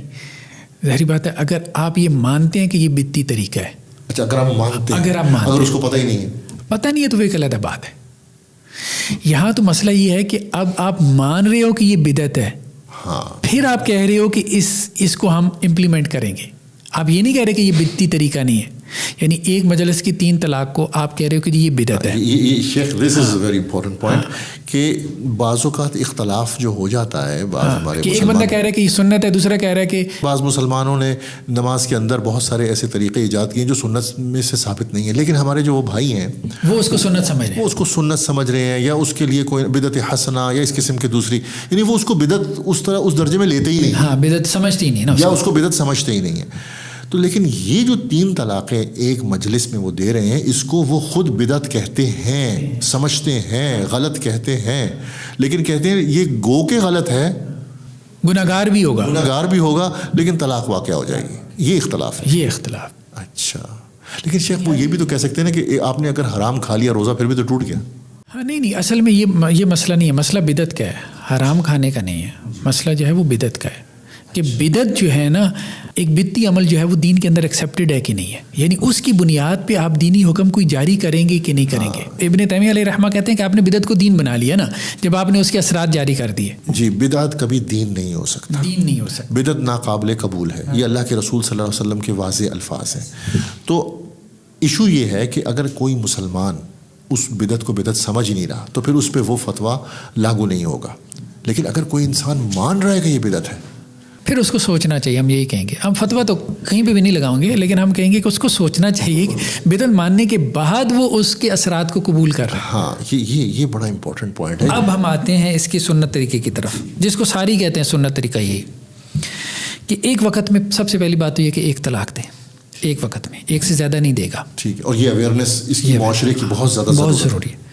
اور دوسری بات یہ ہے کہ وہ جو ایک بھی دینی ہے وہ مینسز میں نہیں دینی, نفاس میں نہیں دینی, یعنی عورت کی ناپاکی کے دنوں میں نہیں دینی, طہر کی حالت میں, پاکی کے دنوں میں دینی. طہر کی حالت سے کیا مراد؟ یعنی اس کے پاکی کے دن, جیسے ایک عورت ہے اس کے 28 ڈیز ہوتے ہیں مثال کے طور پہ, اس میں 7-8 ڈیز اس کے پیریڈس کے دن ہیں, مینسز کے ہیں, 21 ڈیز اس کے پاکی کے ہوتے ہیں جس میں وہ نماز پڑھتی ہے, جسے ہم طہر کہتے ہیں. تو یہ جو 21 ڈیز کا اس کا سائیکل ہے پاکی کا, ٹھیک ہے, جس میں وہ پاک رہتی ہے, نماز پڑھتی ہے, ان دنوں میں طلاق دینی ہے. شیخ بعض علماء ایک اور شرط بھی لگاتے ہیں. ہمارے ایک استاد تھے, وہ کہتے تھے کہ حالت طہر میں طلاق دیں اس کے قریب جانے سے پہلے. ہاں, یہ بھی شرط ہے, یہ تیسری شرط ہے. ہاں, تیسری شرط یہ ہے, اتنی مشکل طریقے سے طلاق ہی نہیں ہوگی. تیسری شرط یہ ہے کہ جس پاکی کے سائیکل میں اس نے طلاق دی ہے, ٹھیک ہے, جس دنوں میں عورت پاک تھی 22 ڈیز 21 ڈیز میں, اس میں اس نے طلاق دی ہے, اس میں وہ عورت کے قریب نہ گیا ہو. اچھا, یہ بھی شرط ہے. اگر عورت کے قریب چلا گیا تھا, عورت سے یعنی انٹر کورس کر لیا تھا, تعلق قائم کر لیا تھا, اس کے بعد طلاق دی, تو یہ بھی طلاق بدعت ہے. شیخ بات یہ ہے کہ اگر ہم ان شرائط پر عمل کریں گے تو شوہر کا غصہ ختم ہو جائے گا, کیونکہ 99% تو طلاقیں غصے کی وجہ سے ہوتی ہیں. ایسی. اچھا, چوتھی شرط بھی ہے ایک جو ابن تیمیہ علیہ رحمہ نے بھی واضح کی اور باقی ائمہ کے نزدیک بھی ہے. وہ یہ ہے کہ ایک طلاق تو ایک وقت میں دینی ہے اور ایک طہر میں دینی ہے. سیکنڈ کب دے سکتا ہے؟ طہر میں, اور پلس اس کے قریب جانے سے پہلے, تعلق سے پہلے. یہ ایک تو اس نے دے دی. اگر اس نے سیکنڈ دینی ہو مثال کے طور پہ, تو اب کب دے سکتا ہے؟ جی, اگلے دن نہیں. اچھا, اگلے دن نہیں دے سکتا. کب دے سکتا ہے؟ وہ دے سکتا ہے نیکسٹ طہر میں, کم از کم 1 مہینے کے وقفے سے. تھرڈ دینی ہے تو تھرڈ طور میں, ٹھیک ہے, کم از کم 1 مہینے کا وقفہ پڑ جائے گا. لیکن اگر اس نے اس طہر میں ایک طلاق دے دی, ٹھیک ہے, اس کے بعد اس نے سیکنڈ طور میں مہینے کے بعد طلاق دے دی, جی, لیکن طہر میں نہیں دی, طہر میں دی, قریب چلا گیا اس کے, پھر طلاق دے دی. ایک یہ ہے کہ اس نے ایک طور میں طلاق دی, سیکنڈ طلاق اس نے سیکنڈ طور میں دینی ہے, تھرڈ طور میں دینی ہے, یعنی کم از کم 1 مہینے کا وقفہ ڈالنا ہے. ٹھیک ہے, طلاق کے اندر. اب ایک بندہ ایسا کرتا ہے کہ اس طور میں ایک طلاق دے دیتے ہیں. ہم ایک اور سینیریو ڈسکس کر رہے ہیں چوتھی کنڈیشن سمجھنے کے لیے. ایک طور میں طلاق دی, ٹھیک ہے, وہ بیوی کے قریب نہیں گیا. سیکنڈ طور میں اس نے دوسری طلاق دے دی, بیوی کے قریب نہیں گیا تھا. یہ ویلڈ ہوگی کہ نہیں؟ نہیں. ابن تیمیہ کہتے ہیں نہیں ہوتی. کیوں؟ وہ یہ کہتے ہیں کہ پہلی طلاق سے وہ اس کے نکاح سے نکل گئی. ٹھیک ہے, جب نکاح سے نکل گئی تو سیکنڈ کس کو دی ہے؟ سمجھ رہے؟ لیکن وہ رجوع تو کر سکتا تھا نا شیخ. ہاں, اس نے رجوع نہیں نہ کیا. اچھا, رجوع اگر اس نے کیا ہے تو یہ چوتھی شرط ہے. پہلی کے بعد رجوع کرے تو سیکنڈ ہوگی. اچھا, اور اگر اس نے رجوع نہیں کیا تو اس کی طلاق بھی ویلڈ نہیں ہے, سیکنڈ طلاق ویلڈ نہیں ہے اس کی. اچھا, اکارڈنگ ٹو امام ابن تیمیہ. کیونکہ پہلی سے رجوع کرے گا تو اس کے پاس آئی ہے نا اب دوبارہ. اچھا. پہلی سے تو اس نے نکال دیا نا, پہلی طلاق کے ذریعے سے اس نے اسے کانٹریکٹ سے نکال دیا, ٹھیک ہے, اب صرف وہ عدت پوری کر رہی ہے نا, ٹھیک ہے, اور عدت میں کیسی طلاق؟ اب اس کو دوبارہ کانٹریکٹ میں لے کے آئے گا رجوع کے ذریعے سے, رجوع قولاً کرے یا عملاً کرے. رجوع ایسے بھی ہوتا ہے زبان میں کہہ دے کہ میں رجوع کرتا ہوں, یا عملاً یہ کہ تعلق قائم کر لے. قولاً عملاً رجوع کیا تو اس کو واپس لے کے آیا تو اب دوبارہ دوسری دے سکتے ہیں نا, بات سمجھ رہے ہیں؟ جو چوتھی شرط ہے اس کو میں نے سمجھانے کے لیے یہ بات کہی ہے کہ وہ یہ کہتے ہیں کہ پہلی اور دوسری طلاق کے درمیان رجوع ہونا چاہیے. اچھا, یعنی یہ بھی نہیں ہے کہ جی اب ایک بندے نے ایک طلاق دی حالت طہر میں اور بیوی سے انٹر کورس کیے بغیر, دوسری طلاق اس نے 3 مہینے بعد دے دی. اب کسی سے پوچھیں کہ وہ کہے گا ہاں بھائی 3 مہینے بعد دے دی تو یہ تو سیکنڈ مجلس ہے, سیکنڈ سیٹنگ ہے, تو طلاق تو اس کی ہو گئی. نہیں, ابن تیمیہ کہیں گے درمیان میں رجوع کیا ہے کہ نہیں. اچھا, یعنی دوسری طلاق دینے کے لیے رجوع لازم ہے. رجوع لازم ہے. اچھا, پہلی بات تو یہ ہے کہ شیخ ماشاءاللہ جو آپ نے ساری باتیں آج بتائی ہیں. اچھا, ایک چیز ہے, ابن تیمیہ علیہ رحمہ کے نزدیک طلاق بدعت کی کوئی صورت واقعی نہیں ہوتی. وہ کہتے ہیں طلاق بدعت کی جتنی صورتیں اس میں طلاق نہیں ہوتی. اچھا, شیخ الاسلام ابن تیمیہ رحمہ اللہ کے نزدیک جو بات مجھے سمجھ آئی ہے, آپ فرما رہے ہیں کہ طلاق بدعت جس بھی شکل میں ہوگی طلاق واقعہ ہوگی نہیں. اور یہی عام طور پہ سعودی عرب کے سلفی علماء کا موقف ہے, شیخ بن باز وغیرہ کا. ہاں, ایک جو طلاق بدعت کی صورت ہے نا اس کو انہوں نے کنسیڈر کیا, وہ ایک مجلس کی 3 طلاقیں, وہ بھی حضرت عمر رضی اللہ عنہ کے فیصلے اور وہ اس وجہ سے, باقیوں کو وہ بھی کنسیڈر نہیں کرتے. تو لیکن شیخ اہل حدیث علماء جو ہمارے سعودی عرب کے علماء ہیں ایک بہت بڑی تعداد ہے, وہ بھی ایک مجلس میں 3 طلاقوں کو ایک ہی تصور کرتے ہیں. ہاں, یہ بھی ہے, ایسا ہی ہے. شیخ بن باز رحمہ اللہ نے بھی اس کو ایک ہی مانا ہے. نہیں, 3 مانے. شیخ آپ کی بات ماشاءاللہ بہت اچھی ہے. یہ میں سمجھتا ہوں کہ ہماری عام عوام جو ہے اس کی تربیت, اس کی تعلیم کے لیے بہت ضروری ہے, کیونکہ اگر ہم اس طریقے سے شیخ الاسلام ابن تیمیہ رحمہ اللہ کے طریقے کے مطابق دیکھیں اور اپنی سوسائٹی کے اندر ایک اویئرنیس پھیلائیں, اس کو پروموٹ کریں, تو طلاق تو پھر واقع ہی نہیں ہوگی. مطلب ایسے واقع تو ہوگی, لیکن یہ کہ اتنی سٹرکچرڈ ہوگی نا کہ وہ بہت شعور کے ساتھ ہوگی. جی, یہی میرا کہنے کا مطلب تھا کہ اس طرح جو لوگ غصے میں طلاق دیتے ہیں, جو لوگ مطلب انسان کے پاس سوچنے کا سمجھنے کا اتنا وقت ہوگا کہ ہمارے معاشرے میں شیخ مور دین 90% جو طلاقیں ہوتی ہیں نا وہ غصے میں اور ناراضی کی صورت میں ہوتی ہیں. ویسے وہ لوگ طلاق چاہ نہیں رہے ہوتے, لیکن وہ ایک وقتی غصہ ہوتا ہے, ابال ہوتا ہے, جس کی وجہ سے. تو اگر ہم اس اسٹرکچر کو فالو کریں تو شاید ہماری طلاق کی شرح خود بخود ختم ہو جائے یا کم ہو جائے. جیسے دیکھیں نا, نکاح جو ہے نا ہمارے یہاں نکاح کا کانٹریکٹ یا سیریمنی جو ہے اب وہ بہت اسٹرکچرڈ ہے. جی, وہ ایسے نہیں کہ جی مذاق میں ہو گیا یا بیٹھے بیٹھے ہو گیا یا یہ کر لیا وہ کر لیا, ٹھیک ہے. تو اسی طرح طلاق بھی نکاح کی طرح بہت اسٹرکچرڈ ہو جائے گی اگر ابن تیمیہ علیہ رحمہ کے موقع پہ اگر دیکھیں منطقی اعتبار سے یہ بات درست ہے کہ ہمارے معاشرے میں نکاح بہت اسٹرکچرڈ ہے, اس کی پوری مجلس شامل ہوتی ہے, دونوں فیملی شامل ہیں, 2 دن 4 دن لگ رہے ہیں. تو ایسی طلاق کی بھی جو ہے نا وہ بھی اسٹرکچرڈ ہونا چاہیے تاکہ جو ہے نا جو اس کی ریشو کم ہو اور اس میں جو مسائل ہیں وہ کم ہو اور جو غصے کی وجہ سے لوگ طلاق دیتے ہیں وہ صورتیں کم ہو. تو شیخ آپ کا کہنے کا مطلب یہ ہے, مطلب مجھے جو بات سمجھ آئی ہے وہ میں چاہوں گا اس کو ریپیٹ کروں کہ وہ تمام صورتیں جو طلاق بدعت کی ہیں امام ابن تیمیہ رحمۃ اللہ علیہ کے نزدیک وہ طلاق واقعہ نہیں ہوتی. ٹھیک ہے شیخ, آپ کا بہت بہت شکریہ. انشاءاللہ پھر دوبارہ آپ سے ملاقات ہوگی ایک نئے موضوع کے ساتھ. Thank you very much. السلام علیکم ورحمۃ اللہ وبرکاتہ.